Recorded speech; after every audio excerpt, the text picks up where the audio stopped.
धृतराष्ट्र उवाच धर्मक्षेत्रे कुरुक्षेत्रे समवेताः युयुत्सवः मामकाः पाण्डवाश्चैव किमकुर्वत संजय। श्री गुरुभ्यो नमः। हरि ओम। ಭಗವದ್ಗೀತೆಯಲ್ಲಿ ಒಟ್ಟು 18 ಅಧ್ಯಾಯಗಳಿದೆ. ಅದರಲ್ಲಿ ಮೊದಲನೇ ಅಧ್ಯಾಯ ಅರ್ಜುನ ವಿಷಾದ ಯೋಗ. ನಿನ್ನೆ ನಾವು ನೋಡಿದ್ವಿ ಅದನ್ನು. ಅರ್ಜುನನಿಗೆ ವಿಷಾದ ಬಂತು. ವಿಷಾದ ಅಂದರೆ ಏನು? ಆ ವಿಷಾದ ಬಂದಿದ್ದಕ್ಕೆ ಅವನಿಗೇನು ಮಾಡಿದ ಅರ್ಜುನ? ನಾನು ಯುದ್ಧ ಮಾಡೋದಿಲ್ಲ. ನಯೋತ್ಸೇತಿ ಗೋವಿಂದಂ ಮುಕ್ತ್ವಾ ತೂಷ್ಣೀಂ ಬಭೂವಃ.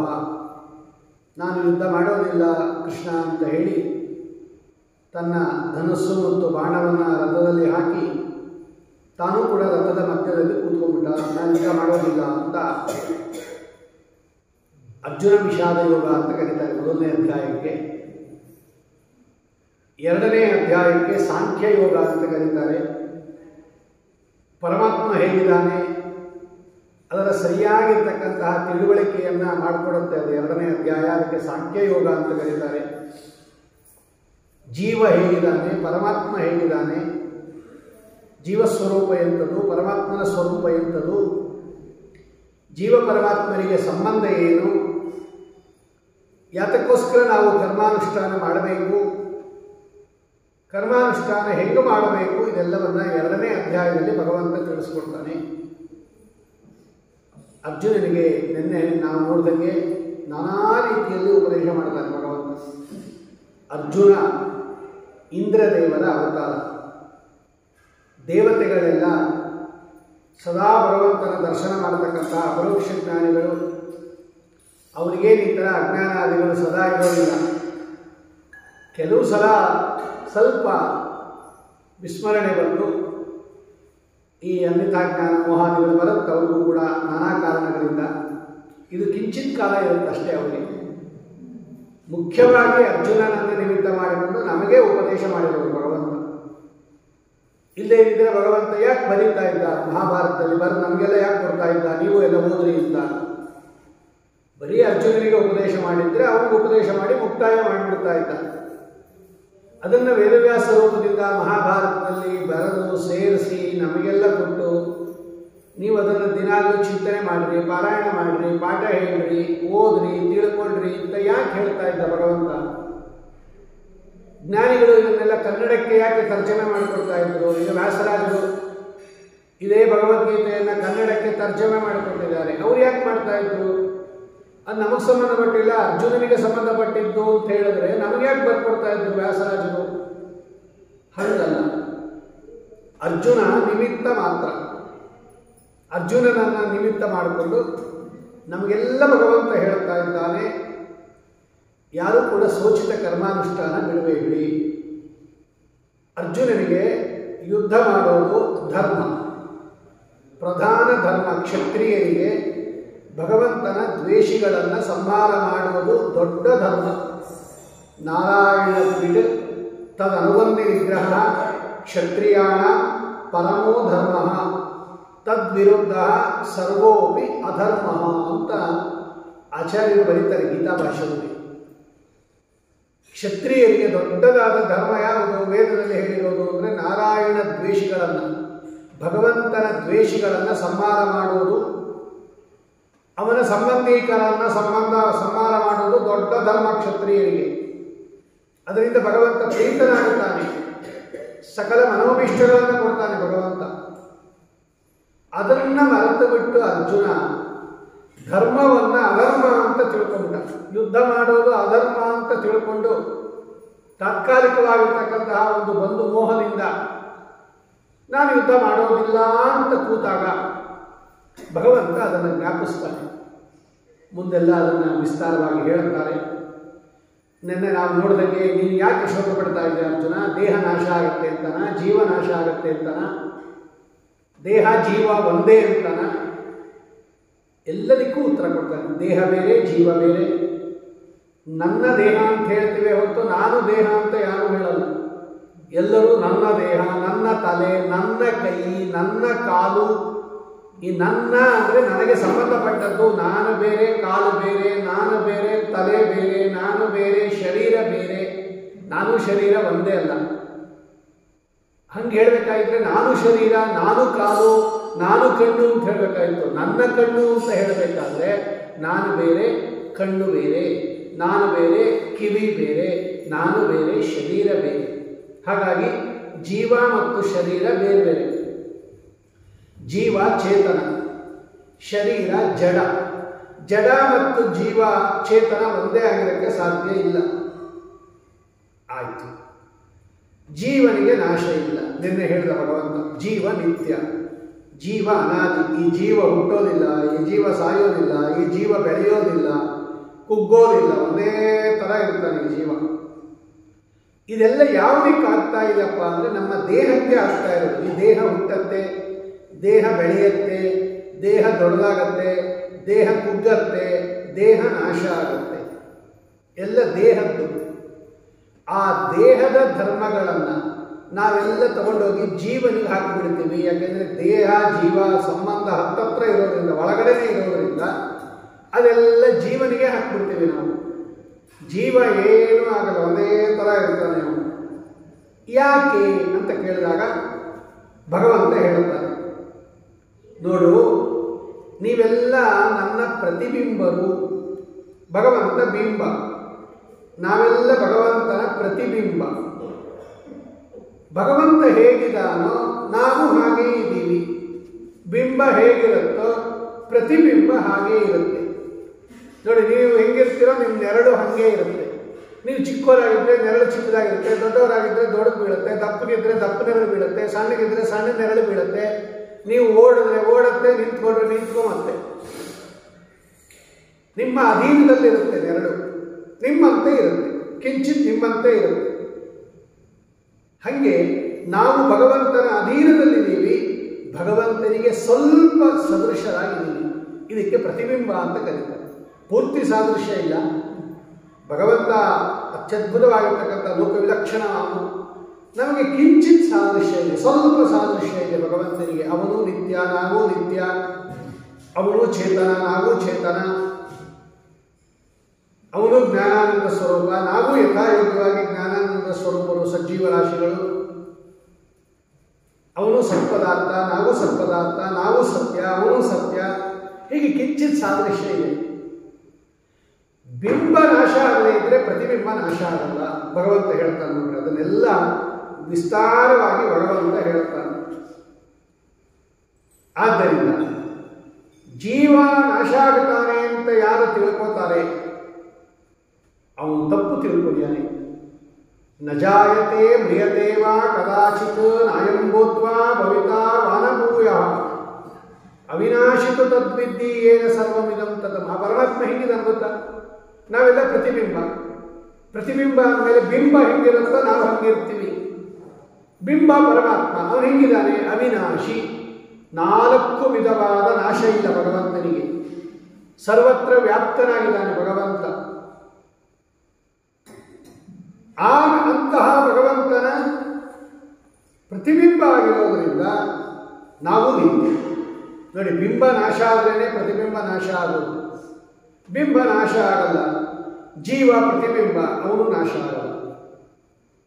ದೇಹ ನಾಶ ಆಗೇ ಆಗುತ್ತೆ. ಅಂತವಂತ ಇವೇ ದೇಹ. ಭಗವಂತ ಹೇಳ್ತಾನೆ, ಈ ದೇಹ ಹೋಗೋದೇ ಇದು. ಮೊದಲೇ ತಿಳ್ಕೊಂಬಿಡ್ರಿ, ದೇಹ ಯಾವತ್ತು ಹುಟ್ಟುತ್ತೋ ಯಾವತ್ತೋ ಒಂದು ದಿವಸ ಹೋಗುತ್ತೆ ಅಂತ. ಹುಟ್ಟಿದ ಪದಾರ್ಥ ಎಲ್ಲ ನಾಶ ಆಗಬೇಕು ಅಂತ ನಿಯಮ ಅದು. ಜೀವ ಹುಟ್ಟೋದಿಲ್ಲ, ಅದಕ್ಕೆ ಜೀವ ನಾಶ ಆಗೋದಿಲ್ಲ. ದೇಹ ಹುಟ್ಟುತ್ತೆ, ಅದರಿಂದ ದೇಹ ನಾಶ ಆಗುತ್ತೆ. ಅನಾಶಿನೋ ಅಪ್ರಮೇಯಸ್ಯ. ಭಗವಂತನಿಗೆ 4 ವಿಧವಾಗಿರ್ತಕ್ಕಂತಹ ನಾಶ ಇಲ್ಲ. ಅನಿತ್ಯತ್ವ, ದುಃಖ, ದುಃಖ ಪ್ರಾಪ್ತಿ, ಅಪೂರ್ಣತಾ, ದೇಹ ಹಾನಿ ಯಾವುದೂ ಇಲ್ಲ ಭಗವಂತನಿಗೆ. ದೇಹ ಕೂಡ ನಾಶ ಆಗಲ್ಲ. ನಮಗೆ ದೇಹ ನಾಶ ಆಗುತ್ತೆ. ಇದು ವ್ಯತ್ಯಾಸ ನಮಗೂ ಭಗವಂತನಿಗೂ. ಆದ್ದರಿಂದ ಅಳಬೇಡ.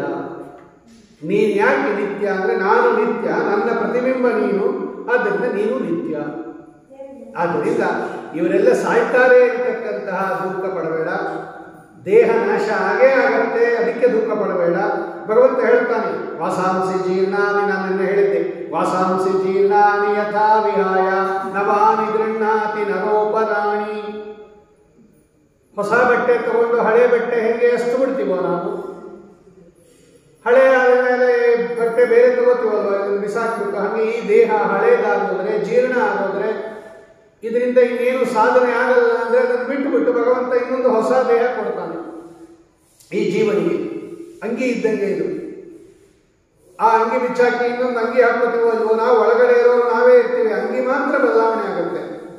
ಹಾಗೆ ಈ ದೇಹಗಳು ಮಾತ್ರ ಬದಲಾವಣೆ ಆಗುತ್ತೆ. ಒಳಗಡೆ ಇರ್ತಕ್ಕಂಥ ಜೀವ ಅವನೇ, ಅವನು ಅನಾದಿ ಕಾಲದಿಂದ ಇದ್ದಾನೆ. ಆದ್ದರಿಂದ ಭೀಷ್ಮ, ದ್ರೋಣ, ಕೃಪ, ಶಲ್ಯ ಮೊದಲಾದ ಜೀವಗಳು ನಾಶ ಆಗೋದಿಲ್ಲ. ಜೀವ ನಾಶ ಆಗುತ್ತೆ ಅಂತ ಅಳಬೇಡ ಅರ್ಜುನ, ಶೋಕ ಪಡಬೇಡ. ದೇಹ ನಾಶ ಆಗೇ ಆಗತ್ತೆ. ನಾನು ನಿನ್ನೆ ಹೇಳಿದಾಗೆ ಆ ಉತ್ಪತ್ತಿ ಆಗಿರ್ತಕ್ಕಂಥ ಪದಾರ್ಥಗಳೆಲ್ಲ ನಾಶ ಆಗೇ ಆಗತ್ತೆ. ನೀನು ಸಮಾನ ಮಾಡಿದ್ರೂ ಆಗತ್ತೆ, ಮಾಡದೇ ಇದ್ರೂ ಆಗತ್ತೆ. ಅದಕ್ಕೂ ಅಳಬೇಡ. ಯಾರು ಹುಟ್ಟುತ್ತಾರೋ ಅವ್ರು ಸಾಯ್ಬೇಕು, ಯಾರು ಸಾಯ್ತಾರೋ ಅವ್ರು ಹುಟ್ಟಬೇಕು. ಇದು ನಿಯಮ. ಇದು ಈ ಜೀವನನ್ನ ಯಾರೇನೂ ಮಾಡೋಕ್ಕಾಗಲ್ಲ. ನೈನಂ ಚಿಂದಂತಿ ಶಸ್ತ್ರಾಣಿ, ಭಗವಂತ ಹೇಳ್ತಾನೆ. ಅಸ್ತ್ರಶಸ್ತ್ರದಿಂದ ಕತ್ತರಿಸಕ್ಕಾಗಲ್ಲ ಜೀವನನ್ನ, ಬೆಂಕಿಯಿಂದ ಸುಡಕ್ಕಾಗಲ್ಲ, ನೀರಿನಿಂದ ಒದ್ದೆ ಮಾಡೋಕ್ಕಾಗಲ್ಲ, ಗಾಳಿಯಿಂದ ಒಣಗಿಸಕ್ಕಾಗಲ್ಲ. ನಾಶ ಮಾಡೋ ಪದಾರ್ಥ ಎಲ್ಲ ಇದು. ಸುಟ್ಟರೂ ನಾಶ ಆಗತ್ತೆ, ಗಾಳಿಯಿಂದ ಬಿರುಗಾಳಿಯಿಂದ ನಾಶ ಆಗತ್ತೆ, ನೀರಿನಿಂದ ನಾಶ ಆಗತ್ತೆ, ಅಸ್ತ್ರಶಸ್ತ್ರದಿಂದ ನಾಶ ಆಗತ್ತೆ. ಆದರೆ ಈ ಜೀವನನ್ನ ಅಸ್ತ್ರಶಸ್ತ್ರಗಳು ಕತ್ತರಿಸೋದಿಲ್ಲ, ಬೆಂಕಿ ಸುಡೋದಿಲ್ಲ, ಗಾಳಿ ಒಣಗಿಸೋದಿಲ್ಲ, ನೀರು ಒದ್ದೆ ಮಾಡೋದಿಲ್ಲ. ಅವನಂಥವನು ಅಚ್ಛೇದ್ಯೋಯಂ ಅದಾಹ್ಯೋಯಂ ಅಕ್ಲೇದ್ಯೋ ಅಶೋಷ್ಯ ಏವಚ. ಯಾಕೆ ಅಂದರೆ ಅವನು ಆ ಥರ ಪದಾರ್ಥ. ಅವನು ಯಾವ ಪದಾರ್ಥ ಒದ್ದೆ ಆಗತ್ತೋ ಅದನ್ನು ನೀರು ಒದ್ದೆ ಮಾಡುತ್ತೆ. ಯಾವ ವಸ್ತು ಒದ್ದೆ ಆಗೋದಿಲ್ವೋ ಅದನ್ನು ನೀರು ಒದ್ದೆ ಮಾಡೋಕ್ಕಾಗಲ್ಲ. ಈ ಬಟ್ಟೆ ಒದ್ದೆ ಆಗತ್ತೆ, ಅದಕ್ಕೆ ನೀರು ಅದನ್ನು ಒದ್ದೆ ಮಾಡೋದು. ಹಾಗಾಗಿ ಜೀವ ಎಂಥವನು ಅಂತ ಹೇಳಿದ್ರೆ ಅವನ ಅಚ್ಛೇದ್ಯ, ಅದಾಹ್ಯ, ಅಕ್ಲೇದ್ಯ, ಅಶೋಷ್ಯ, ಸ್ಥಾಣು, ಅಚಂಚಲ, ಸನಾತನ, ನಿತ್ಯ, ಸರ್ವಗತ. ಯಾಕೆ? ಅವನು ಭಗವಂತನ ಪ್ರತಿಬಿಂಬನಾಗಿದ್ದಾನೆ. ಇದೆಲ್ಲವನ್ನು ತಿಳ್ಕೊಂಡು ನೀನು ಶೋಕವನ್ನು ಬಿಡು. ನನಗೆ ಯುದ್ಧ ಮಾಡಿದ್ರೆ ಪಾಪ ಬರುತ್ತೆ ಅಂತ ಹೇಳಿದ್ದ ಅರ್ಜುನ. ಭಗವಂತ ಹೇಳ್ತಾನೆ ಬರೋದಿಲ್ಲ, ಬರೋದಿಲ್ಲ. ನಾಸತೋ ವಿದ್ಯತೆ ಭಾವ ನಾಭಾವೋ ವಿದ್ಯತೆ ಸತಃ. ಭಗವಂತ ಹೇಳ್ತಾನೆ ಸತ್ಕಾರ್ಯಕ್ಕೆ ಯಾವತ್ತೂ ಕೆಟ್ಟ ಫಲ ಬರಲ್ಲ. ಈಗ ಒಳ್ಳೆ ಕೆಲಸ ಮಾಡಿದ್ರೆ ತಿಳ್ಕೊಡ್ರಿ. ಈಗ ಪುರಾಣ ಕೇಳ್ತಾ ಇದ್ದೀರ, ದೀಪ ಹಚ್ಚಲಿ. ಮೊನ್ನೆ ಕಾರ್ತಿಕ ಮಾಸ ಒಂದು ತಿಂಗಳು ದೀಪದಾನ, ದೀಪ ಪ್ರಜ್ವಲನ ಮಾಡಿದ್ವಿ. ಧನುರ್ಮಾಸ ಸ್ನಾನ ಮಾಡ್ತಾ ಇದ್ದೀರ, ಹುಗ್ಗಿ ನೈವೇದ್ಯ ಮಾಡ್ತಾ ಇದ್ದೀರ. ಇದೆಲ್ಲ ಸತ್ಕಾರ್ಯಗಳು, ಮಾಡಬೇಕಾದ ವಿಹಿತ ಧರ್ಮಗಳು. ಇದನ್ನ ಮಾಡಿದ್ರೆ ಯಾವತ್ತೂ ಕೆಟ್ಟ ಫಲ ಬರಲ್ಲ. ಸತ್ಕಾರ್ಯಕ್ಕೆ ಕೆಟ್ಟ ಫಲ ಇಲ್ಲ, ಕೆಟ್ಟ ಕಾರ್ಯಕ್ಕೆ ಒಳ್ಳೆ ಫಲ ಇಲ್ಲ. ನೀವು ಕೆಟ್ಟ ಕೆಲಸ ಮಾಡಿದ್ರೆ ಒಳ್ಳೆ ಫಲ ಆಗಲ್ಲ, ಕೆಟ್ಟ ಮಾಡಿದ್ರೆ ಕೆಟ್ಟದ್ದೇ ಆಗೋದು. ಇವತ್ತೋ ಇನ್ನು 100 ವರ್ಷಕ್ಕೂ ಹಾಗೇ ಆಗುತ್ತೆ. ನಿಮಗೋ, ನಿಮ್ಮ ಮಕ್ಕಳಿಗೋ, ನಿಮ್ಮ ಮೊಮ್ಮಕ್ಕಳಿಗೋ ಹಾಗೇ ಆಗುತ್ತೆ. ನಿಮಗೇ ಆಗುತ್ತೆ, ನಿಮ್ಮ ಪರಂಪರೆಗೂ ಆಗೋ ಚಾನ್ಸಸ್ ಇದೆ. ನೋಡ್ರಿ, ಭಗವಂತ ಹೇಳ್ತಾನೆ ನಾಸತೋ ವಿದ್ಯತೆ ಭಾವ. ಅಸತಃ ದುಷ್ಕಾರ್ಯಕ್ಕೆ ಸತ್ಫಲ ಆಗಲ್ಲ. ನಾಭಾವೋ ವಿದ್ಯತೆ ಸತಃ. ಸತ್ಕಾರ್ಯಕ್ಕೆ ದುಷ್ಟಫಲ ಆಗಲ್ಲ, ದುಷ್ಟ ಕಾರ್ಯಕ್ಕೆ ಸತ್ಫಲ ಆಗಲ್ಲ. ಯುದ್ಧ ಮಾಡೋದು ಸತ್ಕಾರ್ಯ, ಅದಕ್ಕೆ ನರಕ ಹೆಂಗಾಗತ್ತೆ? ನೀನು ಯುದ್ಧ ಮಾಡಿದ್ರೆ ನರಕ ಆಗತ್ತೆ ಅಂತ ಹೇಳ್ತಾ ಇದೆಯಾ? ಇಲ್ಲ, ಯುದ್ಧ ಮಾಡೋದು ಒಳ್ಳೆ ಕೆಲಸ ಅದು, ಅದಕ್ಕೆ ನರಕ ಹೆಂಗಾಗುತ್ತೆ? ಒಳ್ಳೆ ಕಾರ್ಯಕ್ಕೆ ಕೆಟ್ಟ ಫಲ ಆಗೋದಿಲ್ವಲ್ಲ. ಯೋಚನೆ ಮಾಡಬೇಡ, ಯುದ್ಧ ಮಾಡು. ಆದ್ದರಿಂದ ಉತ್ಕೃಷ್ಟವಾಗಿರ್ತಕ್ಕಂತಹ ರೀತಿಯಲ್ಲಿ ಆ ಯದೃಚ್ಛಯ ಚೌಪನ್ನ ಭಗವಂತ ಹೇಳ್ತಾನೆ ಸ್ವಧರ್ಮಮಪಿ ಚಾವೇಕ್ಷ ನ ಕವಿಂಪಿತು ಹರ್ವಸಿ ಧರ್ಮಾದ್ದಿ ಯುದ್ಧಾಚ್ಛಯೋಸ್ಮಿನ್ ನ ಅನ್ಯ ಕ್ಷತ್ರಿಯಸ್ಯ. ಧರ್ಮ ಅದು, ಕ್ಷತ್ರಿಯರ ಧರ್ಮ ಅದು.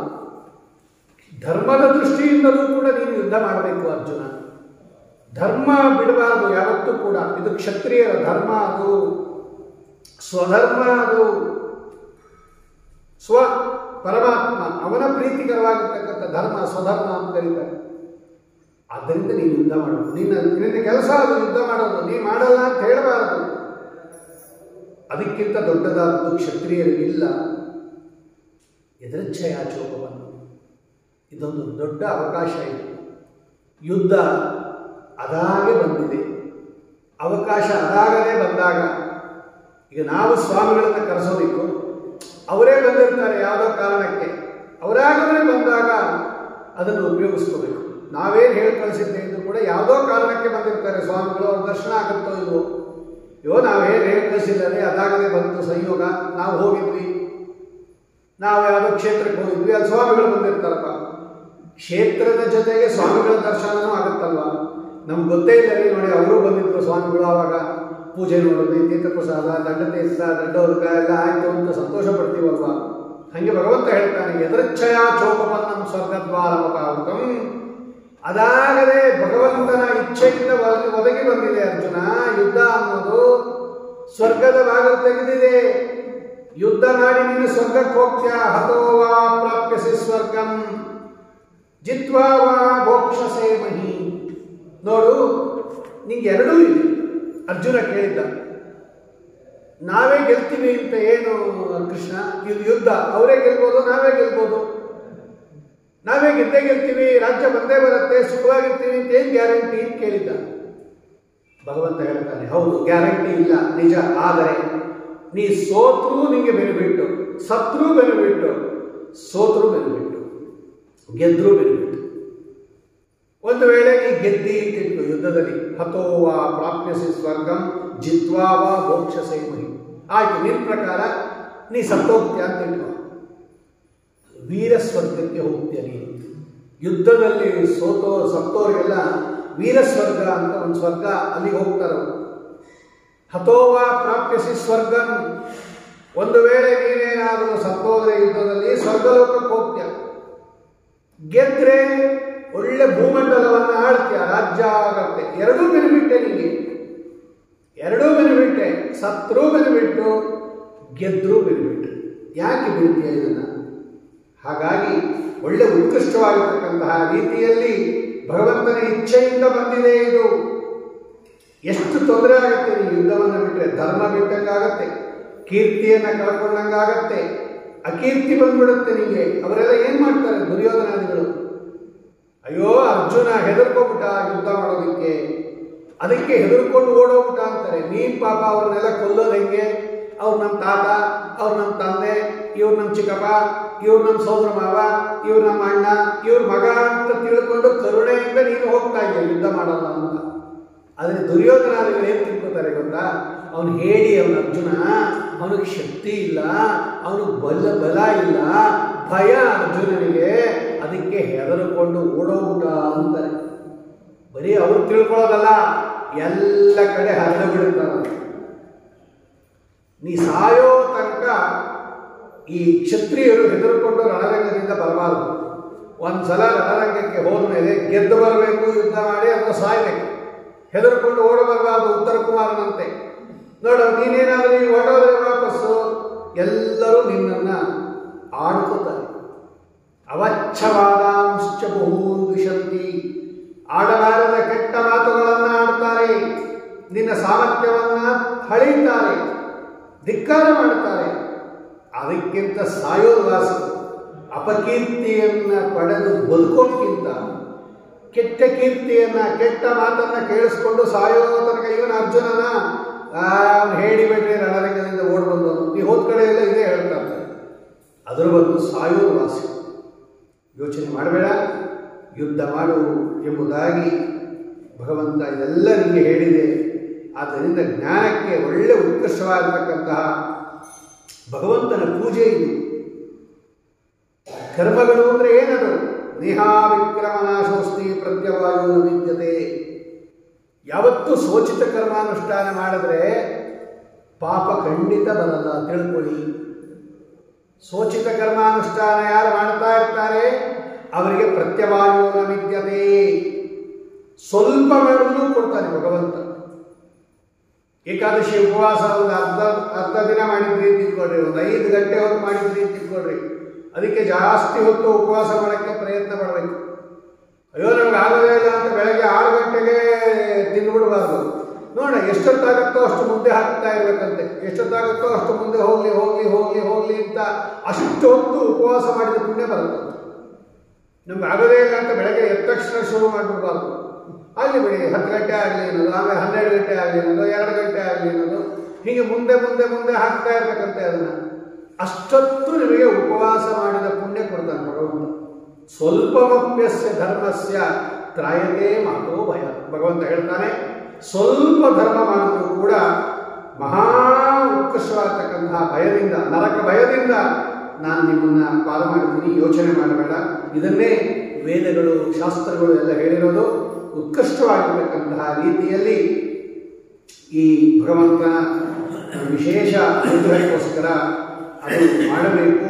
ನಿಂಗೆ ಇನ್ನೂ ಒಂದು ಹೇಳ್ತೀನಿ ಕೇಳು, ಕರ್ಮ ಅಪೇಕ್ಷೆ ಪಡಬಾರದು.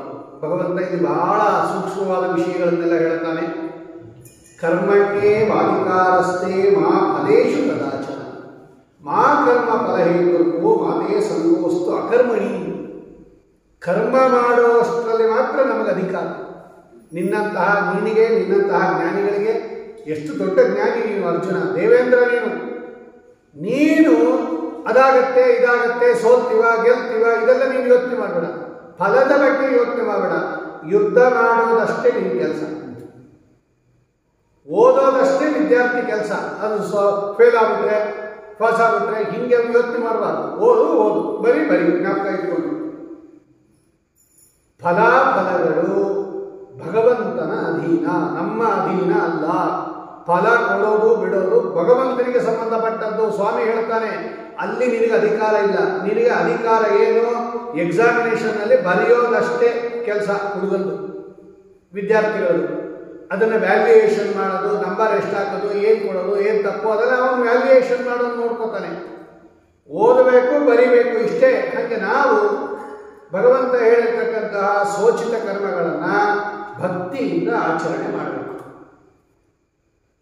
ಯಾವತ್ತೂ ಕೂಡ ಫಲಾಪೇಕ್ಷೆ ಇಲ್ಲದೇನೆ, ಏನು ಫಲವನ್ನು ಅಪೇಕ್ಷೆ ಪಡದೇನೆ. ಅದನ್ನೇ ಭಗವಂತ ಹೇಳ್ತಾನೆ, ಫಲ ಅಪೇಕ್ಷೆ ಮಾಡಬೇಡ್ರಿ. ಫಲ ಏನಾದರೂ ಅಪೇಕ್ಷೆ ಮಾಡಿದ್ರೆ ಹಾಳಾಗೋಗ್ಬಿಡುತ್ತೆ ನಿಮಗೆ. ಅದು ನಿಮ್ಮ ಮಾಡಿರ್ತಕ್ಕಂಥ ಸಾಧನೆ ಎಲ್ಲ ತೆಕ್ಕೊಂಡ್ಬಿಡುತ್ತೆ. ಅದು ಮಾ ಕರ್ಮ ಫಲ ಹೇತುರ್ಭು. ಅದಕ್ಕೆ ಕರ್ಮ ಇಟ್ಕೊಂಡು ಫಲದ ಅಪೇಕ್ಷೆಯಿಂದ ನೀನು ಕರ್ಮವನ್ನು ಮಾಡಬೇಡ. ಹಂಗಂತ ಕರ್ಮ ಬಿಡಲೂ ಬೇಡ. ಕರ್ಮ ಮಾಡಬೇಕು, ಯಾವ ಫಲಾಪೇಕ್ಷೆ ಇಲ್ಲದೆ ಕರ್ಮವನ್ನು ಮಾಡಬೇಕು. ಉದ್ಯೋಗ ಅನ್ನೋದು ನಿನಗೆ ವೇದದಲ್ಲಿ ಹೇಳಿರ್ತಕ್ಕಂತಹ, ಶಾಸ್ತ್ರದಲ್ಲಿ ಹೇಳಿರ್ತಕ್ಕಂತಹ ಕರ್ಮ. ಅದು ವೇದೋಕ್ತವಾದ ಕರ್ತವ್ಯ. ಭಗವಂತ ಪ್ರೀತನಾಗಲಿ ಇರತಕ್ಕಂತಹ ದೃಷ್ಟಿಯಿಂದ ನೀನು ಉತ್ಕೃಷ್ಟವಾಗಿರ್ತಕ್ಕಂತಹ ರೀತಿಯಲ್ಲಿ ಅದನ್ನು ಮಾಡಬೇಕು. ನೀನು ಇನ್ನೂ ಒಂದಿದೆ, ಒಳ್ಳೆ ಜ್ಞಾನ ಬರುತ್ತೆ. ಯಾರು ಚೆನ್ನಾಗಿ ಕರ್ಮಾನುಷ್ಠಾನ ಮಾಡ್ತಾರೆ, ಫಲಾಪೇಕ್ಷೆ ಇಲ್ಲದೆ ಮಾಡುವ ಕರ್ಮಗಳು ಭಗವಂತನ ಜ್ಞಾನವನ್ನು ತಂದುಕೊಟ್ಟು, ಪರೋಕ್ಷ ಜ್ಞಾನವನ್ನು ತಂದುಕೊಟ್ಟು, ಅಪರೋಕ್ಷ ಜ್ಞಾನವನ್ನು ತಂದುಕೊಟ್ಟು ಮೋಕ್ಷವನ್ನು ತಂದುಕೊಡುತ್ತೆ. ಅಷ್ಟು ಪವರ್ ಇದೆ ಆ ಕರ್ಮಗಳಿಗೆ. ನಾವೇನಾದರೂ ಫಲ ಅಪೇಕ್ಷೆ ಮಾಡಿದ್ರೆ ಅಷ್ಟೇ ಸಿಕ್ಬಿಡುತ್ತೆ. ಈಗ ಸ್ವರ್ಗ ಬೇಕು, ಸ್ವರ್ಗ ಸಿಕ್ಬಿಡುತ್ತೆ, ಮೋಕ್ಷ ಸಿಗಲ್ಲ. ಅದಕ್ಕೆ ನಾವೇನೂ ಫಲ ಅಪೇಕ್ಷೆ ಮಾಡಬಾರ್ದು. ಭಗವಂತ ನೀ ಪ್ರೀತನಾಗು, ನೀ ಹೇಳಿದ್ಯಾ ಮಾಡು ಅಂತ ನಾ ಮಾಡ್ತಾ ಇದ್ದೀನಿ. ನೀನೇ ನಿಂತ್ಕೊಂಡು ಒಳಗಡೆ ನಿಂತ್ಕೊಂಡು ಮಾಡಿಸ್ಬೇಕು. ಮುಂದೆ ಹೇಳ್ತಾನೆ ಭಗವಂತ ಹೆಂಗೆ ಕರ್ಮ ಮಾಡೋದು ಹೆಂಗೆ ಅಂತ. ಹಾಗಾಗಿ ಸೋಚಿತ ಕರ್ಮಾನುಷ್ಠಾನವನ್ನು ಭಗವಂತ ಮಾಡಿಸ್ತಾ ಇದ್ದಾನೆ, ನಾ ಮಾಡಿಸ್ತಾ ಇಲ್ಲ ಅಂತ ಚಿಂತನೆ ಮಾಡಿ ಒಳ್ಳೆ ಉತ್ಕೃಷ್ಟವಾಗಿರ್ತಕ್ಕಂತಹ ರೀತಿಯಲ್ಲಿ ಅದನ್ನು ಮಾಡಬೇಕು ಎಂಬುದಾಗಿ ಹೇಳಿದಾಗ, ಈ ಸಂದರ್ಭದಲ್ಲಿ ಜ್ಞಾನ ದೊಡ್ಡದು, ಕರ್ಮ ಮತ್ತು ಜ್ಞಾನ ಇವುಗಳಲ್ಲಿ ಜ್ಞಾನ ದೊಡ್ಡದು ಅಂತಾನೆ ಭಗವಂತ. ದೂರೇಣ ಕೇವಲಂ ಕರ್ಮ. ಕರ್ಮ ಇದೆಯಲ್ಲ ಅದು ತುಂಬ ಕಡಿಮೆ ಇರೋದು, ಜ್ಞಾನ ದೊಡ್ಡದು. ಆದ್ದರಿಂದ ಜ್ಞಾನವನ್ನು ಸಂಪಾದಿಸ್ಕೋಬೇಕು. ಕರ್ಮ ಮಾಡಿ ಜ್ಞಾನವನ್ನು ಪಡೆದು, ಜ್ಞಾನದಿಂದ ಭಗವಂತನ ಅನುಗ್ರಹವನ್ನು ಪಡೆದು ಮೋಕ್ಷಕ್ಕೆ ಹೋಗಬೇಕು. ಇದು ಮಾರ್ಗ. ಇದು ಎಲ್ಲರಿಗೂ ಮೋಕ್ಷಕ್ಕೆ ಹೋಗಬೇಕು ಅಂತ ಆಸೆ ಇದೆ. ಹೆಂಗೆ ಹೋಗ್ತೀವಿ ಮೋಕ್ಷಕ್ಕೆ ಅಂದರೆ ಮೊದಲು ಹೆಜ್ಜೆ ಏನಪ್ಪ ಅಂದರೆ ಸ್ವೋಚಿತ ಕರ್ಮಾನುಷ್ಠಾನ ಮಾಡಬೇಕು. ಅನೇಕ ಜನ್ಮಗಳಲ್ಲಿ ಮಾಡಬೇಕು. ಇದು ಒಂದು ಅಂತ ತಿಳ್ಕೊಂಡ್ಬಿಡ್ಬೇಡ್ರಿ. ಅನೇಕ ಜನ್ಮಗಳಲ್ಲಿ ಸ್ವೋಚಿತ ಅಂದರೆ ನಮಗೇನು ಹೇಳಿದೆ, ನಾವು ಬ್ರಾಹ್ಮಣರು, ಹೆಂಗಸರು, ಗಂಡಸರು, ಬ್ರಹ್ಮಚಾರಿಗಳು, ಸನ್ಯಾಸಿಗಳು, ಗೃಹಸ್ಥರು, ವಾನಪ್ರಸ್ಥರು, ಅವ್ರಿಗೆ ಏನೇನು ಹೇಳಿದೆ ವೇದದಲ್ಲಿ ಆ ಕರ್ಮಗಳನ್ನು ಮಾಡ್ತಾ ಭಗವಂತ ಪ್ರೀತನಾಗಲಿ ಅಂತ ಮಾಡ್ತಾ ಇದ್ದರೆ ಭಗವಂತ ಅನುಗ್ರಹ ಮಾಡುತ್ತಾನೆ. ಏನು ಫಲ ಅಪೇಕ್ಷೆ ಪಡದೆ ಇದ್ದಿದ್ದಕ್ಕೇನೆ ಬೇಕಾದಷ್ಟು ಕೊಟ್ಟಿದ್ದು ಕುಚೇಲನಿಗೆ. ನಾನು ನಿನ್ನೆ ಹೇಳಿದ್ದೆ, ಅವನೇನು ಅಪೇಕ್ಷೆ ಪಟ್ಟಿಲ್ಲ. ಅವತ್ತು ಮಾತ್ರ ಅಲ್ಲ, ಒಂದು ದಿವಸ ಅವನು ಈ ಪದಾರ್ಥ ಬೇಕು, ಅದು ಬೇಕು, ಇದು ಬೇಕು, ಬಟ್ಟೆ ಬೇಕು, ಬಂಗಾರ ಬೇಕು, ಆಭರಣ ಬೇಕು, ಅನ್ನ ಬೇಕು, ಸ್ವರ್ಗ ಬೇಕು, ಭೂಮಿ ಬೇಕು ಅಂತ ಪರಮಾತ್ಮನನ್ನ ಒಂದು ದಿವಸ ಪೂಜೆ ಮಾಡಿದವನಲ್ಲ ಕುಚೇಲ. ಸ್ವಾಮಿ ನೀನು ಪೂಜೆ ಮಾಡು ಅಂತ ಹೇಳಿದ್ಯಾ, ನಿನ್ನ ಆಜ್ಞೆ ಅದು ನನ್ನ ಕರ್ತವ್ಯ, ನಾನು ಭಕ್ತಿಯಿಂದ ನಿನ್ನ ಪೂಜೆ ಮಾಡ್ತೀನಿ, ಅಷ್ಟೇ ನನಗೆ ಸಂಬಂಧಪಟ್ಟಂತೆ ಹೊರತು ಅದರ ಫಲದ ಬಗ್ಗೆ ನಾವು ಯೋಚನೆ ಮಾಡಬಾರದು. ಅದಕ್ಕೆ ಭಗವಂತ ಅವನಿಗೆ ಫಲ ಕೊಡುವಾಗ ಅದನ್ನ ವಿಚಾರ ಮಾಡಿ ಕೊಡ್ತಾನಂತೆ. ಒಂದು ದಿವಸ ಇವನು ಫಲವನ್ನು ಅಪೇಕ್ಷಿಸಿ ಪೂಜೆ ಮಾಡಿಲ್ಲ. ಇವತ್ತೂ ಅಷ್ಟೇ, ಹೆಂಡತಿ ಕಳಿಸಿದಾಳೆ ಅಂತ ಬಂದಿದ್ದಾನೆ ಹೊರತು ಏನಾದರೂ ಕೇಳಬೇಕು ಅಂತ ಬಂದಿಲ್ಲ. ಇವನಿಗೆ ಬೇಕಾದಷ್ಟು ನಾನು ಉತ್ಕೃಷ್ಟವಾಗಿರ್ತಕ್ಕಂತಹ ಆ ಸಂಪತ್ತನ್ನು ಕೊಡ್ತೀನಿ ಅಂತ ಕುಚೇಲನಿಗೆ ಬೇಕಾದಷ್ಟು ಭಗವಂತ ಕೊಟ್ಟ. ಆದ್ದರಿಂದ ಭಗವದ್ಗೀತೆ ಹೇಳುತ್ತೆ, ಸ್ವೋಚಿತ ಕರ್ಮಾನುಷ್ಠಾನ ಯಾರು ತಪ್ಪಿಸ್ಕೋಬೇಡಿ. ಏನು ಭಗವಂತ ಹೇಳಿದ್ದಾನೆ ವೇದಗಳಲ್ಲಿ, ಶಾಸ್ತ್ರಗಳಲ್ಲಿ, ಅದೆಲ್ಲ ಭಗವಂತನ ಆಜ್ಞೆ. ಕಾಗದ ಬಂದಿದೆ ಕಮಲನಾಭನದು, ಈ ಕಾಗದವನ್ನು ಓದಿಕೊಂಡು ಕಾಲವ ಕಳೆಯಿರೋ ಅಂತ ದಾಸರಾಯರು ಹೇಳುತ್ತಾರೆ. ಕಾಗದ ಅಂದರೆ ಭಗವಂತನ ಆಜ್ಞೆ. ಅದು ಹಿಂಗೆ ಮಾಡು, ಹಿಂಗೆ ಮಾಡು, ಹಿಂಗೆ ಮಾಡು ಅಂತ ಪತ್ರ ಬರೆದಿದ್ದಾನೆ ಭಗವಂತ ಪ್ರತಿಯೊಬ್ಬರಿಗೂ. ಆ ಪತ್ರವನ್ನು ಓದ್ಕೊಂಡು ಅದರಲ್ಲಿರೋ ಥರ ನಾವು ಚಿಂತನೆಯನ್ನು ಮಾಡಿಕೊಂಡು ಬದುಕಿರಬೇಕು. ಅದನ್ನು ಸ್ವಾಮಿ ಹೇಳ್ತಾ ಇದ್ದಾನೆ. ಈ ಸಂದರ್ಭದಲ್ಲಿ ಅಪರೋಕ್ಷ ಜ್ಞಾನಿಗಳು ಹೇಗಿರ್ತಾರೆ ಅಂತ ಕೇಳ್ತಾನೆ ಅರ್ಜುನ. ಅಪರೋಕ್ಷ ಜ್ಞಾನಿಗಳು ಅಂತ ನೀವು ಹೇಳ್ತೀವಿ. ಅಪರೋಕ್ಷ ಜ್ಞಾನಿಗಳು ಅಂದರೆ ಭಗವಂತನನ್ನ ನೇರವಾಗಿ ನೋಡ್ಬಿಟ್ಟಿರ್ತಾರೆ. ಅವರು ಸಾಕ್ಷಾತ್ತಾಗಿ ಸ್ವಾಮಿಯ ದರ್ಶನ ಯಾರು ಮಾಡಿರ್ತಾರೋ, ನಾವೆಲ್ಲ ಬರೀ ಪ್ರತಿಮಾ ದರ್ಶನ ಮಾಡ್ತಾ ಇದ್ದೀವಿ, ಕೇಳಿದ್ದೀವಿ ಅಷ್ಟೇ, ಭಗವಂತನನ್ನು ನೋಡಿಲ್ಲ ಯಾರು ಕೂಡ. ಯಾರು ಭಗವಂತನನ್ನ ನೋಡಿರ್ತಾರೆ ಇವರಿಗೆ ಅಪರೋಕ್ಷ ಜ್ಞಾನಿಗಳು ಅಂತ ಕರೀತಾರೆ. ಆ ಅಪರೋಕ್ಷ ಜ್ಞಾನಿಗಳು ಮಂತ್ರಾಲಯ ಗುರುಗಳಿದ್ದಾರೆ, ರಾಯರು, ವ್ಯಾಸರಾಜರು, ಶ್ರೀಪಾದರಾಜರು, ಇವರೆಲ್ಲ ಅಪರೋಕ್ಷ ಜ್ಞಾನಿಗಳು. ಸಾಕ್ಷಾತ್ತಾಗಿ ಭಗವಂತನನ್ನು ನೋಡಿರೋರು ಇವರೆಲ್ಲ. ಇವರು ಹೆಂಗಿರ್ತಾರೆ, ಇವರು ಯಾವ ಥರ ಮಾತಾಡ್ತಾರೆ, ಯಾವ ಥರ ಜೀವನ ಮಾಡ್ತಾರೆ, ಹೆಂಗಿರ್ತಾರೆ ಅವರು, ಅವ್ರನ್ನ ತಿಳ್ಕೊಂಬೋದು ಹೇಗೆ ಇವರು ಅಪರೋಕ್ಷ ಜ್ಞಾನಿಗಳು ಅಂದಾಗ ಭಗವಂತ ಹೇಳ್ತಾನೆ, ಮೊದಲು ಎಲ್ಲ ಪದಾರ್ಥಗಳ ಅಪೇಕ್ಷೆ ಬಿಟ್ಟಿರ್ತಾರಂತೆ ನೋಡಿ ಅವರು. ಪ್ರಜಾತಿಯದಾ ಕಾಮ ಸರ್ವಾನ್ ಪಾರ್ಥ ಮನೋಗತಾಂ ಆತ್ಮನ್ಯೇವಾತ್ಮನಸ್ತುಷ್ಟಃ ಸ್ಥಿತಪ್ರಜ್ಞಃ ತದೋಚ್ಛತೆ. ಅವ್ರಿಗೆ ಇನ್ನೊಂದು ಪದಾರ್ಥ ಬೇಡ, ಭಗವಂತ ಭಗವಂತ ಭಗವಂತ. ಏನೇನು ಆಸೆಗಳು ಬರುತ್ತೆ ಮನಸ್ಸಿನಲ್ಲಿ, ಆ ಪದಾರ್ಥ ಬೇಕು, ಈ ಪದಾರ್ಥ ಬೇಕು, ಅದನ್ನೆಲ್ಲ ಬಿಟ್ಬಿಟ್ಟಿರ್ತಾರಂತೆ ಅವರು. ಆತ್ಮನ್ಯೇವಾತ್ಮನಸ್ತುಷ್ಟ, ಭಗವಂತನಿಂದನೇ ಸಂತೋಷ ಪಡ್ತಾರೆ, ಭಗವಂತನಲ್ಲೇ ಮನಸ್ಸಿಟ್ಟಿರ್ತಾರೆ. ಯಾವ ಪದಾರ್ಥವನ್ನೂ ಕೂಡ ಅಪೇಕ್ಷೆ ಪಡೋದಿಲ್ಲ. ಆದ್ದರಿಂದ ಅಂತಹ ಜ್ಞಾನಿಗಳಿರ್ತಾರಲ್ಲ ನೋಡಿ, ಇವರು ಅಪರೋಕ್ಷ ಜ್ಞಾನಿಗಳು ಅಂತ ಕರೀತಾರೆ. ದುಃಖೇಶು ಅನುದ್ವಿಗ್ನಮನ. ಪ್ರತಿಯೊಬ್ಬರಿಗೂ ಜೀವನದಲ್ಲಿ ದುಃಖ ಸುಖ ಎರಡೂ ಬರುತ್ತೆ. ಈ ಸಂಸಾರನೇ ಎರಡು ಸೇರಿರೋದೇ ಈ ಸಂಸಾರ. ಇದರಲ್ಲಿ ಬರೀ ದುಃಖನೂ ಇಲ್ಲ, ಬರೀ ಸುಖನೂ ಇಲ್ಲ. ಬರೀ ಸುಖ ಮೋಕ್ಷ, ಬರೀ ದುಃಖ ಅಂದರೆ ನರಕ ಅಂದ ತಮಸ್ಸು. ಈ ಸಂಸಾರ ಅನ್ನೋದು ದುಃಖ ಸುಖ ಎರಡೂ ಸೇರಿಕೊಂಡಿರುತ್ತದೆ. ಒಂದಾದ್ಮೇಲೆ ಒಂದು ಬರ್ತಾ ಇರುತ್ತೆ. ಒಂದು ದುಃಖ, ಒಂದು ಸುಖ, ಅಥವಾ ಸುಖಗಳು ಕಂಟಿನ್ಯೂಸ್ ಬರುತ್ತೆ, ಆಮೇಲೆ ದುಃಖ ಬರುತ್ತೆ. ಕೆಲವರಿಗೆ ಒಟ್ಟೊಟ್ಟಿಗೆ ಸುಖಗಳು ಬಂದ್ಬಿಡುತ್ತೆ, ಆಮೇಲೆ ಒಟ್ಟೊಟ್ಟಿಗೆ ದುಃಖಗಳು ಬರುತ್ತೆ. ಕೆಲವ್ರಿಗೆ ಒಂದು ಸುಖ ಒಂದು ದುಃಖ ಅವರವರ ಕರ್ಮಕ್ಕೆ ಅನುಸಾರವಾಗಿ ಬರ್ತಾರೆ. ಒಟ್ಟಲ್ಲಿ ಎರಡೂ ಇದೆ. ಈಗ ಊಟಕ್ಕೆ ಕೂತಿರ್ತೀರ ನೋಡಿ, ಸಿಹಿ ಪದಾರ್ಥನೂ ಬಡಿಸಿರ್ತಾರೆ, ಖಾರದ ಪದಾರ್ಥನೂ ಬಡಿಸಿರ್ತಾರೆ. ಸಿಹಿ ಪದಾರ್ಥ ಆಸೆ ಇರೋನು ಮತ್ತು ಸಿಹಿ ಪದಾರ್ಥ ಎಲ್ಲ ತಿಂದುಬಿಡ್ತಾನೆ. ಎಲೆಯಲ್ಲಿ ಖಾರದ ಮಾತ್ರ ಉಳ್ಕೊಂಡಿರುತ್ತೆ, ಅವ್ನು ತಿನ್ಬೇಕಲ್ವ ಖಾರದ. ಕೆಲವರಿಗೆ ಖಾರ ಆಸೆ ಇರುತ್ತೆ, ಫಸ್ಟ್ ಎಲ್ಲ ಖಾರದ ಪದಾರ್ಥ ತಿನ್ಬಿಡ್ತಾರೆ, ಸಿಹಿ ಪದಾರ್ಥ ಹಂಗೆ ಉಳ್ಕೊಂಡ್ಬಿಡುತ್ತೆ. ಹಾಗೆ ಸುಖ ದುಃಖ ಅನ್ನೋದು ಕೆಲವರಿಗೆ ಸುಖ ಮೊದಲು ಬಂದ್ಬಿಡುತ್ತೆ, ದುಃಖ ಉಳ್ಕೊಂಡಿರುತ್ತೆ, ಹಂಗೆ ಇರುತ್ತೆ, ಅದು ಅನುಭವಿಸ್ಬೇಕು. ನಾವೇನ್ ಮಾಡ್ಬಿಡ್ತೀವಿ, ಸುಖ ಬಂತಲ್ಲ ಇನ್ ಮಿಕ್ಕದು ಹಂಗೆ ಇರುತ್ತೆ ಅನ್ಕೊಂಡ್ಬಿಡ್ತೀವಿ. ಹಂಗಿರಲ್ಲ, ದುಃಖ ಇರುತ್ತೆ, ಎರಡೂ ಇದೆ. ನಾವು ಫಸ್ಟ್ ಯಾವ್ದು ತಿಂದ್ಬಿಟ್ಟಿದೀವಿ? ಸುಖ ತಿಂದ್ಬಿಟ್ಟಿದೀವಿ, ಸುಖ ಅನುಭವಿಸ್ಬಿಟ್ಟಿದೀವಿ. ಓ ಹೀಗೆ ಸಾಯೋ ತನಕ ಸುಖವಾಗಿರ್ತೀವಿ ಅನ್ಕೊಂಡ್ಬಿಟ್ಟಿದೀವಿ. ಇಲ್ಲ, ದುಃಖ ಪೆಂಡಿಂಗ್ ಇರುತ್ತೆ. ಖಾರದ ಪದಾರ್ಥ ಬಿಟ್ಟಿದ್ದೀರಾ, ಇನ್ನ ಸುಖ ಸಿಹಿ ಪದಾರ್ಥ ತಿಂದ್ಬಿಟ್ಟಿದ್ದೀರಾ. ದುಃಖ ಅನುಭವಿಸ್ತಾ ಇರ್ತಾರೆ ಕೆಲವರು. ಅವ್ರಿಗೆ ಡಿಸಪಾಯಿಂಟ್ ಆಗ್ಬಿಡುತ್ತೆ ಜೀವನದಲ್ಲಿ. ಅಯ್ಯೋ ನಾವು ಹುಟ್ಟದಾಗಿಂದ ಬರೀ ಹಿಂಗೆ ಆಯ್ತು, ದುಃಖ ದುಃಖ ದುಃಖ, ಸುಖ ನೋಡ್ಲೇ ಇಲ್ಲ ಅಂತ. ಇಲ್ಲ, ಅವ್ರಿಗೆ ಸುಖ ಪೆಂಡಿಂಗ್ ಇರುತ್ತೆ, ಮುಂದೆ ಸುಖ ಬರುತ್ತೆ ಅವ್ರಿಗೆ. ಆದ್ದರಿಂದ ಇದು ಚಕ್ರದಂತೆ ತಿರುಗ್ತಾ ಇರುತ್ತೆ. ಚಕ್ರವತ್ ಪರಿವರ್ತಂತೆ ದುಃಖಾನಿಚ ಸುಖಾನಿಚ. ಅದಕ್ಕೆ ಜ್ಞಾನಿಗಳು ಏನ್ ಮಾಡ್ತಾರೆ ಅಂದ್ರೆ ಇದರ ಬಗ್ಗೆ ತಲೆ ಕೆಡಿಸ್ಕೋಲ್ಲ. ನೋಡ್ರಿ, ಸುಖ ಮತ್ತು ದುಃಖ ಎರಡೂ ಕೂಡ ನಮ್ಮ ಹಿಂದಿನ ಜನ್ಮದ ಕರ್ಮದಿಂದ ಬರೋದು, ಇವತ್ತಿಂದಲ್ಲ. ಆ ನಮಗೆ ಸುಖ ಅನುಭವಿಸಬೇಕು ಅಂತ ಇದ್ರೆ ನೀವು ಬೇಡ ಬೇಡ ಅಂದ್ರೂ ಬರುತ್ತೆ. ದುಃಖ ಅನುಭವಿಸ್ಬೇಕು ಅಂತಿದ್ರೆ ಬೇಡ ಬೇಡ ಅಂದ್ರೂ ಬರುತ್ತೆ. ನೀವು ಅದನ್ನು ಅವಾಯ್ಡ್ ಮಾಡೋಕ್ಕಾಗಲ್ಲ. ಯಾಕೆ ಅಂದರೆ ಅದು ಹಿಂದಿನ ಜನ್ಮದಲ್ಲಿ ಮಾಡಿದ ಫಲ. ಸುಖ ದುಃಖಗಳು. ಪುಣ್ಯ ಕೆಲಸ ಮಾಡಿದರೆ ಸುಖ ಆಗುತ್ತೆ, ಪಾಪ ಕೆಲಸ ಮಾಡಿದರೆ ದುಃಖ ಆಗುತ್ತೆ. ಅದು ಹಿಂದಿನ ಜನ್ಮದಲ್ಲಿ ಮಾಡಿಬಿಟ್ಟಿದ್ದೀವಿ. ಈಗ ನಾವು ಅದನ್ನು ಬೇಡ ಅಂತ ಹೇಳಿದ್ರೆ ಸುಮ್ಮನೆ ಇರೋಲ್ಲ, ಬಂದೇ ಬರುತ್ತೆ. ಆವಾಗ ಏನ್ ಮಾಡಬೇಕು ನಾವು? ಈಗ ಅದನ್ನ ಏನು ಮಾಡೋಕ್ಕಾಗಲ್ಲ. ಅದಕ್ಕೆ ದಾಸರಾಯರು ಹೇಳ್ತಾರೆ, ಸುಖವಾಗಲಿ ಬಹು ದುಃಖವಾಗಲಿ ಸಖ ನೀನಾಗಿರು ಪಾಂಡುರಂಗ. ಸ್ವಾಮಿ, ಸುಖ ದುಃಖಗಳು ನಮ್ಮ ಹಿಂದಿನ ಜನ್ಮದ ಕರ್ಮದಿಂದ ಬರುತ್ತೆ, ಮಾಡಿಬಿಟ್ಟಿದ್ದೀವಿ ನಾವು. ಆದರೆ ಅದಕ್ಕೆ ತಕ್ಕಂತೆ ನಾವು ಅನುಭವಿಸಲೇಬೇಕು.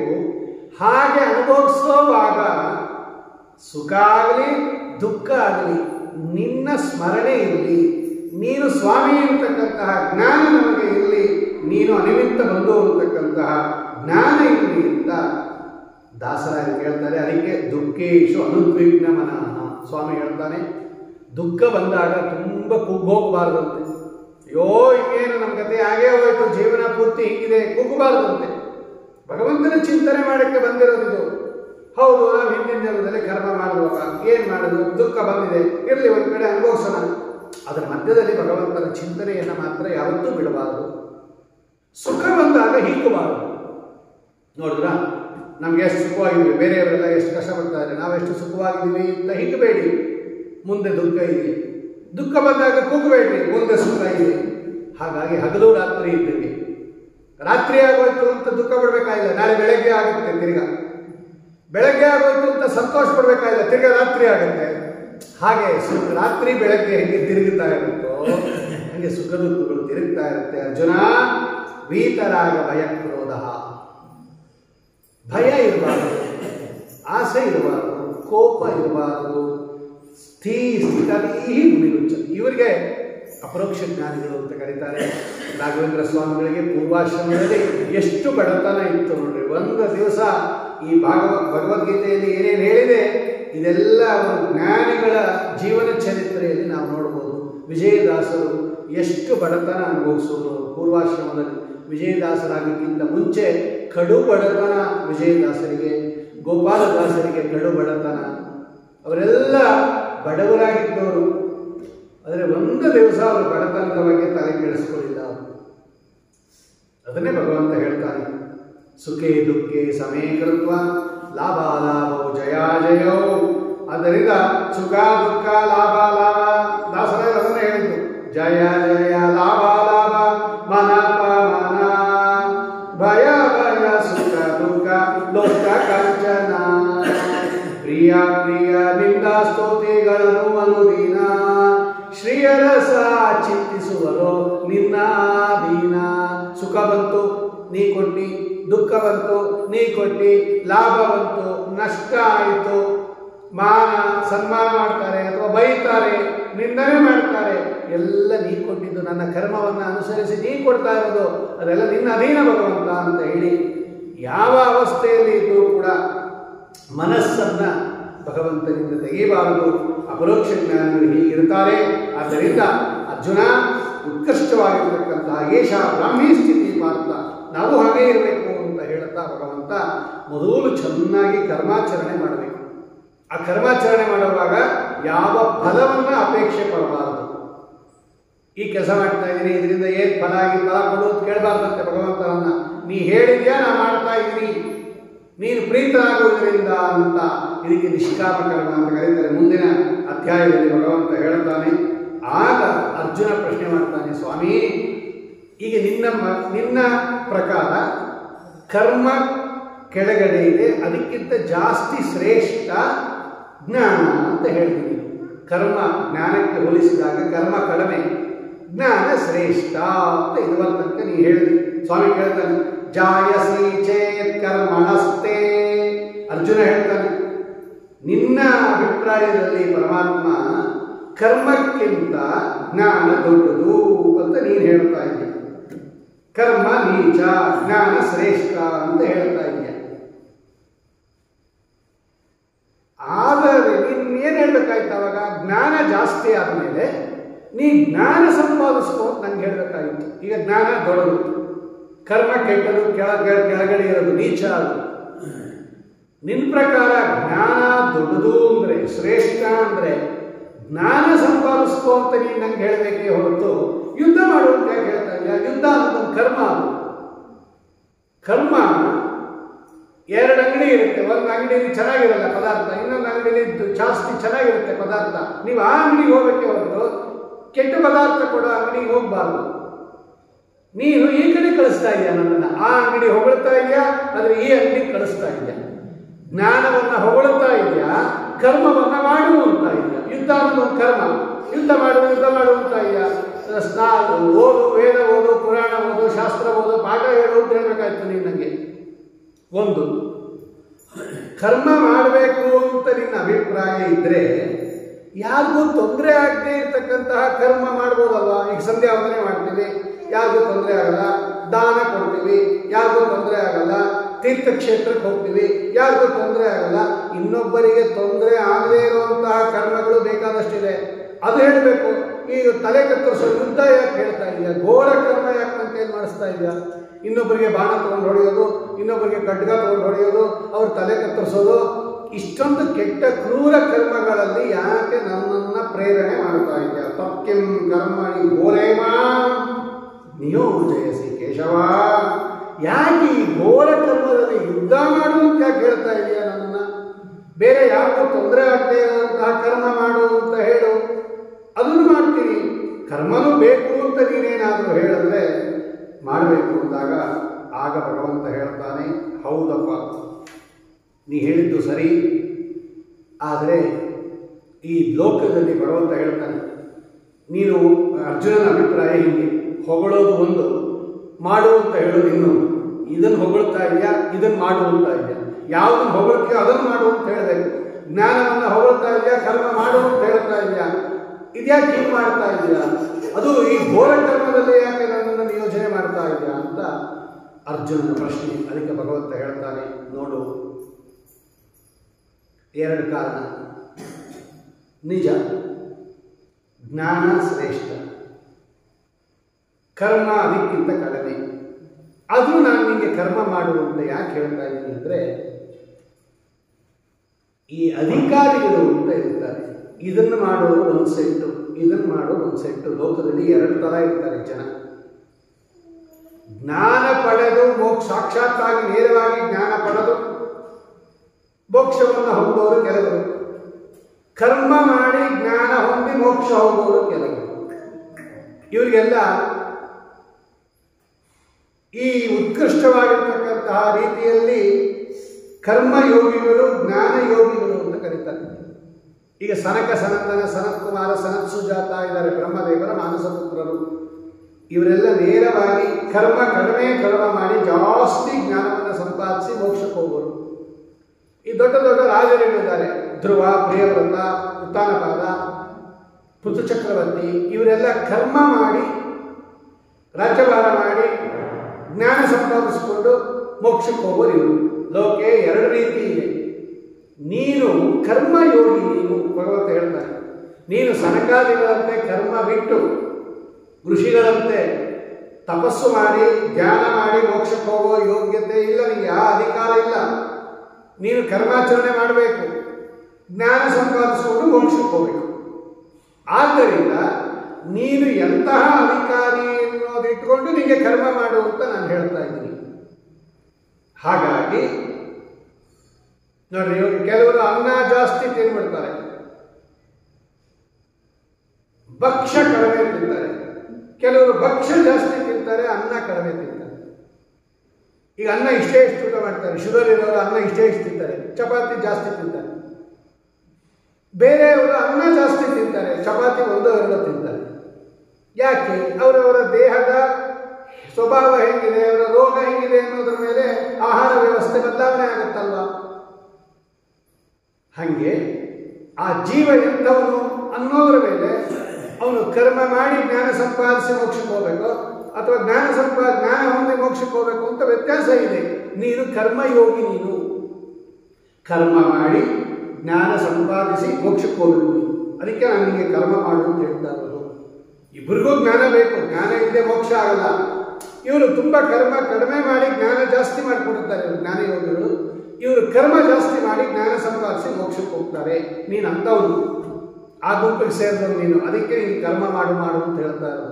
ಜ್ಞಾನ ಶ್ರೇಷ್ಠನೇ ಕರ್ಮಕ್ಕಿಂತ, ಆದರೆ ನೀನು ಕರ್ಮ ಮಾಡಿ ಜ್ಞಾನ ಸಂಪಾದಿಸಿ ಹೋಗಬೇಕು. ಜನಕ, ಪ್ರಿಯವ್ರತ, ನೀನು ಮೊದಲಾದವರೆಲ್ಲ.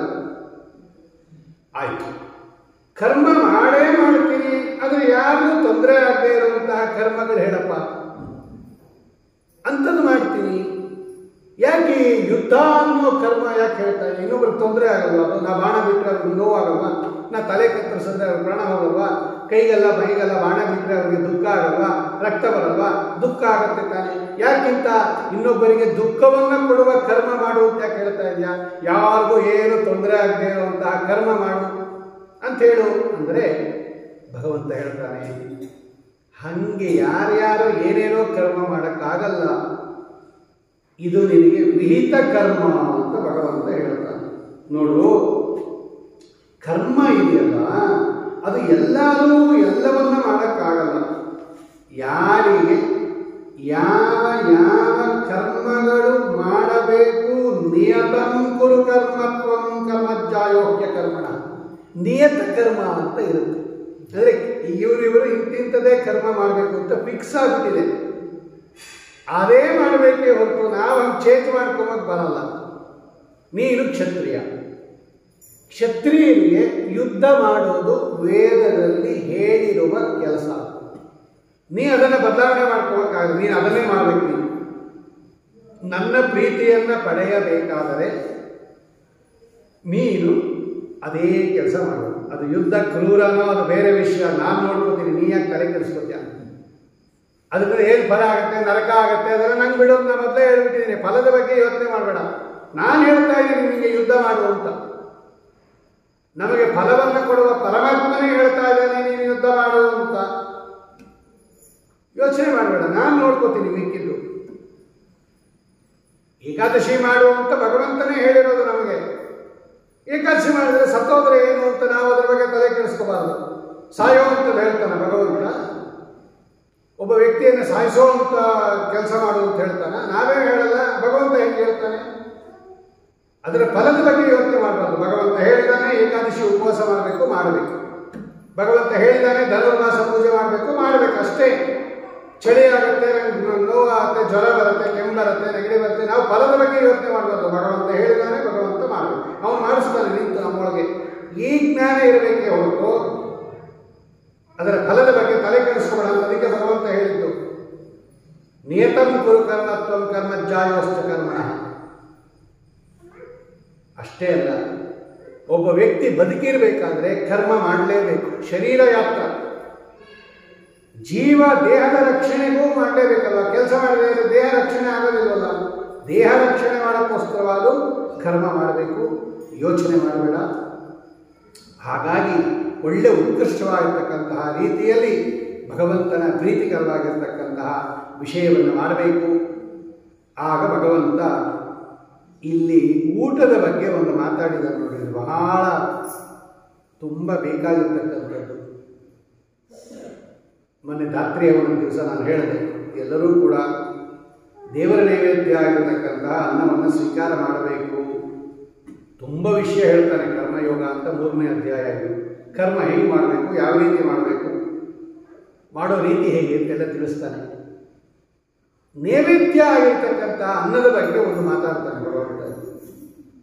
ಯಜ್ಞಶಿಷ್ಟಾಶಿಷಸ್ಸಂತೋ ಮುಚ್ಚಂತೆ ಸರ್ವ ಕಿಲ್ಬಿಷೈಹಿ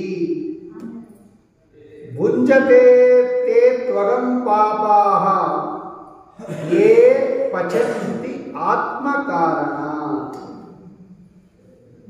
ಇಷ್ಟೆಲ್ಲ ಕೊಟ್ಟಿರೋನು ಭಗವಂತ. ನಮಗೆ ಏನೇನು ಕೊಟ್ಟಿದ್ದಾನೆ ಸ್ವಲ್ಪ ಆಲೋಚನೆ ಮಾಡಿ. ಈ ಶರೀರ ಕೊಟ್ಟಿರೋದು ಭಗವಂತ, ಈ ಇಂದ್ರಿಯಗಳು ಕೊಟ್ಟಿರೋದು ಭಗವಂತ, ನಾವು ಇರೋದಕ್ಕೆ ಭೂಮಿ ಕೊಟ್ಟಿರೋದು ಭಗವಂತ, ದೇಹ ಕೊಟ್ಟಿರೋದು ಭಗವಂತ, ಜೀರ್ಣ ಶಕ್ತಿ ಕೊಟ್ಟಿರೋದು ಭಗವಂತ, ಪದಾರ್ಥ ಸೃಷ್ಟಿ ಮಾಡಿರೋದು ಭಗವಂತ. ಮುಂದೆ ಹೇಳ್ತಾರೆ ಆ ಪದಾರ್ಥದಲ್ಲಿ ಸಾರ ಇಟ್ಟಿರೋದು ಭಗವಂತ, ರುಚಿ ಒಂದೊಂದು ಪದಾರ್ಥದಲ್ಲಿ ಒಂದೊಂದು ರುಚಿ ಇಟ್ಟಿದ್ದಾನಲ್ಲ ಅದು ಭಗವಂತ ಇಟ್ಟಿರೋದು. ಇವತ್ತು ನಾವು ಉಪಯೋಗಿಸ್ತಾ ಇರೋ ಎಲ್ಲ ಪದಾರ್ಥ ಭಗವಂತನಿಂದ ಸೃಷ್ಟಿಯಾಗಿರೋದು. ನಾವು ಇಷ್ಟೆಲ್ಲ ಕೊಟ್ಟಿರ್ತಕ್ಕಂಥ ಭಗವಂತನಿಗೆ ನಾವು ಪದಾರ್ಥವನ್ನ ಅರ್ಪಣೆ ಮಾಡದೇನೆ ನಾವೇ ತಿಂದುಬಿಟ್ರೆ ಭಗವಂತನಿಗೆ ದೊಡ್ಡ ಮೋಸ ಮಾಡಿದಂಗಾಗುತ್ತೆ. ಇದರಿಂದ ಯಾರು ನಮಗೆ ಉಪಕಾರ ಮಾಡಿರ್ತಾರೋ ಅವ್ರಿಗೊಂದು ಸ್ಮರಣೆ ಮಾಡಿ ನಿಮ್ಮಿಂದ ನಮಗೆ ಇಷ್ಟು ಅನುಕೂಲ ಆಯಿತು ಅಂತ ಒಂದು ಮಾತಾದರೂ ಹೇಳಬೇಡವಲ್ಲ. ಎಲ್ಲ ಅವನಿಂದ ತಗೊಂಡವನನ್ನ ಮರೆತೇ ಬಿಟ್ಟು ಅವನಿಗೆ ಏನೋ ಹೇಳ್ದಂಗೆ ತಿಂದುಬಿಟ್ರೆ ಇದು ದ್ರೋಹ, ಮೋಸ ಆಗಲ್ವಾ? ಭಗವಂತ ಹೇಳ್ತಾನೆ, ದೇವತೆಗಳ ಒಳಗಡೆ ಇದ್ದು ನಾನೇ ಕೊಡೋದು ನಿಮಗೆಲ್ಲ, ಎಲ್ಲ ಸಕಲವನ್ನು ನಾನೇ ಕೊಟ್ಟಿರೋದು. ಹಾಲು, ಮೊಸರು, ತುಪ್ಪ, ಬೆಣ್ಣೆ, ಪದಾರ್ಥ, ಅಕ್ಕಿ, ಬೇಳೆ, ರಾಗಿ, ತರಕಾರಿ ಏನೇನು ತಿಂತಾ ಇದ್ದೀರಾ ಎಲ್ಲ ನಾನು ಸೃಷ್ಟಿ ಮಾಡಿಬಿಟ್ಟಿರೋದು. ನಿಮಗೆ ಮಾಡೋ ಪದಾರ್ಥ, ಮಾಡೋ ಅಗ್ನಿ, ನೀರು, ಪಾತ್ರೆ, ನಿಮಗೆ ಮಾಡೋ ಶಕ್ತಿ, ಮಾಡೋ ಜ್ಞಾನ, ಪದಾರ್ಥದಲ್ಲಿದ್ದು ರುಚಿ, ಸವಿ, ಬಣ್ಣ, ವಾಸನೆ ಎಲ್ಲ ನಾನೇ ಇಟ್ಟಿರೋದು. ಆ ಪದಾರ್ಥಗಳಲ್ಲಿ ಆಯಾ ಪದಾರ್ಥದಲ್ಲಿ ರುಚಿ ನಾನು ಇಟ್ಟಿರೋದು. ಇದರಲ್ಲಿ ಹುಳಿ, ಇದರಲ್ಲಿ ಸಿಹಿ, ಇದರಲ್ಲಿ ಖಾರ, ಇದರಲ್ಲಿ ಉಪ್ಪು ಅಂತ ಹೇಳ್ತಿರಲ್ಲ, ಯಾರು ಇಟ್ಟಿರೋದು ಆ ಪದಾರ್ಥದಲ್ಲಿ? ಮುಂದೆ ಹೇಳ್ತಾನೆ ಭಗವಂತ, ಎಲ್ಲ ನಾನು ಇಟ್ಟಿರೋದು. ನಾನು ಕೊಟ್ಟಿರುವ, ನಾನು ಇಟ್ಟಿರುವ, ನಾನು ರಕ್ಷಣೆ ಮಾಡಿರುವ ಪದಾರ್ಥಗಳನ್ನು ನೀವು ಉಪಯೋಗಿಸ್ಕೊಂಡ್ಬಿಟ್ಟು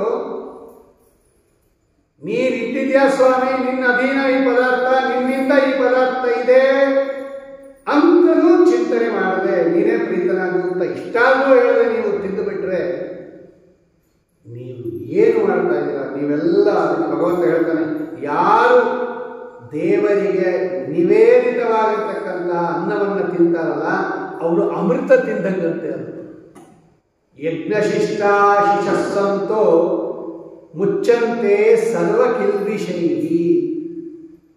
ಪಾಪ ಪರಿಹಾರ ಆಗತ್ರಿ. ದೇವರ ನೈವೇದ್ಯ ಆಗಿರ್ತಕ್ಕಂಥ ಅನ್ನ ಯಾರು ಪ್ರತಿದಿನ ಸ್ವೀಕಾರ ಮಾಡ್ತಾರೆ ಇವರಿಗೆ ಪಾಪ ಪರಿಹಾರ ಆಗ್ತಾ ಬರುತ್ತಂತೆ. ದೇವರಿಗೆ ನೈವೇದ್ಯ ಮಾಡದೆ ಯಾರು ಸ್ವೀಕಾರ ಮಾಡ್ತಾರಲ್ಲ ಇವರಿಗೆ ಪಾಪ ಸಂಪಾದನೆ ಆಗ್ತಾ ಇರುತ್ತಂತೆ. ಇಷ್ಟೇ ವ್ಯತ್ಯಾಸ. ತೇ ಪಚಂತಿ ಆತ್ಮ ಕಾರಣ. ಅದಕ್ಕೆ ನಮಗೋಸ್ಕರ ಆಹಾರ ಬೇಯಿಸ್ಕೊಳ್ಳೇಬಾರದಂತೆ. ಇವತ್ತು ನನಗೋಸ್ಕರ ನಾನು ಅಡಿಗೆ ಮಾಡ್ಕೋತಾ ಇದ್ದೀನಿ ಇನ್ನೋದೇ ಬರಬಾರದಂತೆ. ಇವತ್ತು ಅಡಿಗೆ ಮಾಡಿದ್ವಿ ಅಂದರೆ ಅದು ದೇವರ ನೈವೇದ್ಯಕ್ಕೆ ಅಡಿಗೆ. ಅದು ಅಡಿಗೆ ಅಂತಲ್ಲ, ಎಲ್ಲ ಪದಾರ್ಥನೂ ಅಷ್ಟೇ. ಈ ಹಣ್ಣು ತೊಗೊಂಬರ್ತೀರ, ನಾನು ತಿನ್ನಕ್ಕೆ ಹಣ್ಣು ತೊಗೊಂಬಂದಿನಿ, ನಂಗೆ ಆಸೆ, ಮಾವಿನ ಹಣ್ಣು ಕಂಡ್ರೆ ಆಸೆ, ಕಿತ್ಲೆ ಹಣ್ಣು ಕಂಡ್ರೆ ಆಸೆ, ಅದಕ್ಕೆ ಒಂದು ಡಜನ್ ತೊಗೊಂಬಂದೆ ತಿನ್ಬೇಕು ಅನ್ಬೇಡ್ರಿ. ಇದು ದೇವರ ನೈವೇದ್ಯಕ್ಕೆ ತಂದೆ ಅಂತ ಹೇಳ್ರಿ. ದೇವರಿಗೆ ನೈವೇದ್ಯ ಮಾಡಿ ನೀವೇ ತಿನ್ರಿ, ಅದು ಬೇರೆ ವಿಷಯ. ಆದರೆ ತರೋವಾಗ ನನಗೆ ಅಂತ ತರಬೇಡಿ, ಎಲ್ಲ ಪರಮಾತ್ಮನಿಗೆ ಅಂತ ತಗೊಂಡ್ರಿ. ತರಕಾರಿ ತರೋವಾಗ, ಹಣ್ಣು ತರೋವಾಗ, ಹೂವು ತರೋವಾಗ, ಬಟ್ಟೆ ತರೋವಾಗ, ಆಭರಣ ತರೋವಾಗ ಇದು ಭಗವಂತನಿಗೆ, ಇದು ಭಗವಂತನಿಗೆ, ಇದು ಭಗವಂತನಿಗೆ ಅಂತ ತಂದ್ರಿ, ಭಗವಂತನಿಗೆ ಅರ್ಪಣೆ ಮಾಡಿ ಅದು ಪ್ರಸಾದ ಅಂತ ನೀವು ಸ್ವೀಕಾರ ಮಾಡಬೇಕು. ಆವಾಗ ನೋಡಿ ಎಲ್ಲ ಪಾಪಗಳು ಹೋಗುತ್ತಂತೆ. ನನಗೆ ಅಂತ ಯಾರು ತರ್ತಾರೆ ಇವರು ಪಾಪ ತಿಂತಾರೆ ಹೊರತು ಪದಾರ್ಥ ತಿನ್ನಲ್ಲ ಅಂತ ಭಗವಂತ ಸ್ಪಷ್ಟವಾಗಿ ಹೇಳ್ತಾರೆ. ಅದಕ್ಕೆ ಏನು ಅಡಿಗೆ ಮಾಡ್ಕೊಂಡಿದ್ರಿ ಅಂತ ಕೇಳಬಾರ್ದು. ಇವತ್ತೇನು ಅಡಿಗೆ ಮಾಡ್ಕೊಂಡಿದ್ರಿ ಅಂತ ಕೇಳ್ತಾರೆ ಕೆಲವರು. ಇವತ್ತೇನು ಮಾಡ್ಕೊಂಡಿದ್ರಿ ನೀವು ಅಂತಾರೆ. ಅಯ್ಯೋ ದಿನಾಗಲೂ ಅನ್ನ ಸಾರು ಮಾಡಿ ಮಾಡಿ ಮಾಡಿ ಮಾಡಿ ಬೇಜಾರು ನಮಗೆ, ಇವತ್ತು ಗೊಜ್ಜು ಮಾಡ್ಕೊಂಡಿದ್ದೆ, ಇವತ್ತು ಬಾತ್ ಮಾಡ್ಕೊಂಡಿದ್ದೆ. ಅವರು ಹಂಗೆ ಹೇಳ್ತಾರೆ. ಹಂಗೆ ಹೇಳ್ಬಾರ್ದಂತೆ. ಕೇಳೋದು ಹಂಗೆ ಕೇಳಬಾರ್ದು. ಇವತ್ತು ದೇವರ ನೈವೇದ್ಯಕ್ಕೆ ಏನು ಮಾಡಿದ್ರಿ ಅಂತಲೇ ಕೇಳಬೇಕಂತೆ. ಕೇಳೋರು ಹಾಗೆ ಕೇಳಬೇಕು. ಇವತ್ತು ದೇವರ ನೈವೇದ್ಯಕ್ಕೆ ಏನು ಅಡುಗೆ ಮಾಡಿದ್ರಿ, ಇವತ್ತು ದೇವರ ನೈವೇದ್ಯಕ್ಕೆ ಇಂಥ ಅಡುಗೆ ಮಾಡಿದ್ರಿ ಅಂತ ಅವರು ಹಂಗೆ ಹೇಳ್ಬೇಕಂತೆ. ಏನು ಮಾಡ್ಕೊಂಡಿದ್ರಿ ಅಂತ ನಮಗೋಸ್ಕರ ಅಲ್ಲ, ದೇವರ ನೈವೇದ್ಯಕ್ಕೆ ಅಡುಗೆ ಮಾಡಬೇಕು. ಆವಾಗ ಆ ನೈವೇದ್ಯ ಅಮೃತ ತುಲ್ಯ ಆಗುತ್ತೆ, ಅದು ಅಮೃತ ಆಗುತ್ತೆ. ದೇವರ ನೈವೇದ್ಯ ಸ್ವೀಕಾರ ಮಾಡಿದ್ರೆ ಯಾರು ತನಗೋಸ್ಕರ ಪದಾರ್ಥವನ್ನು ಮಾಡ್ಕೋತಾನಲ್ಲ ಇವನು ಭುಂಜಂತೆ ತೇ ಅಘಂ, ಅಘ ಅಂದ್ರೆ ಪಾಪ. ಕೃಷ್ಣ ಹೇಳ್ತಾನೆ, ನೀವೆಲ್ಲ ಪಾಪ ತಿಂತಾ ಇದ್ದೀರಾ, ಎಲ್ಲ ದೇವತೆಗಳಿಂದ ಬರೋದು. ಆದ್ದರಿಂದ ಇದು ಚಕ್ರ, ಇದು ಜೀವನ ಚಕ್ರ. ಅನ್ನಾತ್ ಭವಂತಿ ಭೂತಾನಿ ಪರ್ಜನ್ಯ ಧರ್ಮ ಸಂಭವ, ಯಜ್ಞಾತ್ ಭವತಿ ಪರ್ಜನ್ಯ ಯಜ್ಞ ಕರ್ಮ ಸಮುದ್ಭವ. ಇದು ಚಕ್ರ, ಇದು ಕರ್ಮಾಚರಣೆ ಬಿಡಬಾರದು, ಅರ್ಜುನ ಮಾಡಲೇಬೇಕು. ಕಡೆಗೆ ಸ್ವಾಮಿ ಹೇಳ್ತಾರೆ, ನೋಡು ಎಲ್ಲ ಕರ್ಮ ಮಾಡೇ ಎಲ್ಲ ಉತ್ತಮ ಗತಿಯನ್ನು ಹೊಂದಿದ್ದಾರೆ. ಜನಕ ಮಹಾರಾಜ, ಪ್ರಿಯವ್ರತ ಮೊದಲಾದ ಜ್ಞಾನಿಗಳೆಲ್ಲರೂ ಕರ್ಮವನ್ನು ಮಾಡದಿದ್ರೆ, ಕರ್ಮವನ್ನು ಬಿಡದೇನೆ ಸೋಚಿತ ಕರ್ಮಗಳನ್ನು ಮಾಡಿ ಭಗವಂತನ ಅನುಗ್ರಹವನ್ನು ಪಡೆದು, ಜನಕ ಮಹಾರಾಜ ಏನು ಸಾಮಾನ್ಯ, ಸೀತಾದೇವಿಯ ತಂದೆಯವರು ಜನಕ ಮಹಾರಾಜ, ರಾಮದೇವರಿಗೆ ಹಳೆ ಮಾವ ಅನ್ನಿಸ್ಕೊಂಡವನು ಜನಕರಾಜ. ಯಜ್ಞಯಾಗಾದಿಗಳು ಮಾಡಿ ಸ್ವಚ್ಛತೆ ಕರ್ಮ ಅನುಷ್ಠಾನ ಮಾಡಿ ಜ್ಞಾನವನ್ನು ಪಡ್ಕೊಂಡು ಸಿದ್ಧಿಯನ್ನು ಪಡೆದಿದ್ದಾರೆ. ಕರ್ಮ ಬಿಟ್ಟಿಲ್ಲ, ಕರ್ಮದಿಂದಲೇ ಮೋಕ್ಷ ಅಲ್ಲ, ಕರ್ಮ ಬಿಟ್ಟಿಲ್ಲ. ಅಯೋಗ ವ್ಯವಚ್ಛೇದ ಅಂತ ಕರೀತಾರೆ ಅದಕ್ಕೆ. ಅದನ್ನು ಮಾಡಲೇಬೇಕು, ಬಿಡಬಾರ್ದು ಅನ್ನೋ ಅರ್ಥದಲ್ಲಿದೆ. ಅದು ಕರ್ಮದಿಂದಲೇ ಮೋಕ್ಷಕ್ಕೆ ಹೋಗುವ ಅಂತ ಅರ್ಥ ಅಲ್ಲ. ಕರ್ಮವನ್ನು ಬಿಡದೇನೆ ಕರ್ಮವನ್ನು ಮಾಡಿಯೇ ಜ್ಞಾನವನ್ನು ಸಂಪಾದಿಸಿದ್ದಾರೆ ಅಂತ ಅಯೋಗ ವ್ಯವಚ್ಛೇದ ಅಂತ ಅದಕ್ಕೆ ಬರೀತಾರೆ ಶ್ರೀಮದ್ ಆಚಾರ್ಯರು. ನೋಡು ಸ್ವಾಮಿ ಹೇಳ್ತಾನೆ, ಇನ್ನೂ ಒಂದು ಹೇಳ್ತೀನಿ ಕೇಳು, ನೀನೀಗ ಯುದ್ಧ ಮಾಡಲ್ಲ ಅಂತ ಏನಾದರೂ ಬಿಟ್ಟುಬಿಟ್ರೆ ನೀನು ಲೀಡರು, ನೀನು ನಾಯಕ, ನೀನು ಎಲ್ಲರೂ ನಿನ್ನನ್ನು ನೋಡ್ತಾ ಇರ್ತಾರೆ. ಅರ್ಜುನನೇ ಯುದ್ಧ ಮಾಡಲಿಲ್ಲ, ನಾವ್ಯಾಕೆ ಏಕಾದಶಿ ಮಾಡಬೇಕು? ಅರ್ಜುನನೇ ಯುದ್ಧ ಮಾಡಲಿಲ್ಲ, ನಾವ್ಯಾಕೆ ದೇವಸ್ಥಾನಕ್ಕೆ ಹೋಗಬೇಕು ಅಂತ ನಿನ್ನನ್ನು ನೋಡಿ ಅವರು ಎಲ್ಲ ಬಿಟ್ಟು ಬಿಡ್ತಾರೆ. ಅವರು ಎಲ್ಲ ಸ್ವಚ್ಛತೆ ಕರ್ಮಾನುಷ್ಠಾನಗಳು ಬಿಟ್ಟು ಬಿಡ್ತಾರೆ. ನೋಡಿ, ಅವನೇ ಮಾಡಲಿಲ್ವಂತ. ಯುದ್ಧ ಮಾಡಬೇಕಾಗಿತ್ತು ಅರ್ಜುನ, ಮಾಡಲಿಲ್ಲ. ನೋಡ್ರ, ಅವರೇ ಮಾಡಲಿಲ್ಲ, ನಾವು ಯಾಕೆ ಮಾಡಬೇಕು ಅಂತ ನಿನ್ನನ್ನು ನೋಡಿ ಏನು ಮಾಡಿಬಿಡ್ತಾರೆ, ನೂರಾರು ಜನ ಬಿಟ್ಟು ಬಿಡ್ತಾರೆ.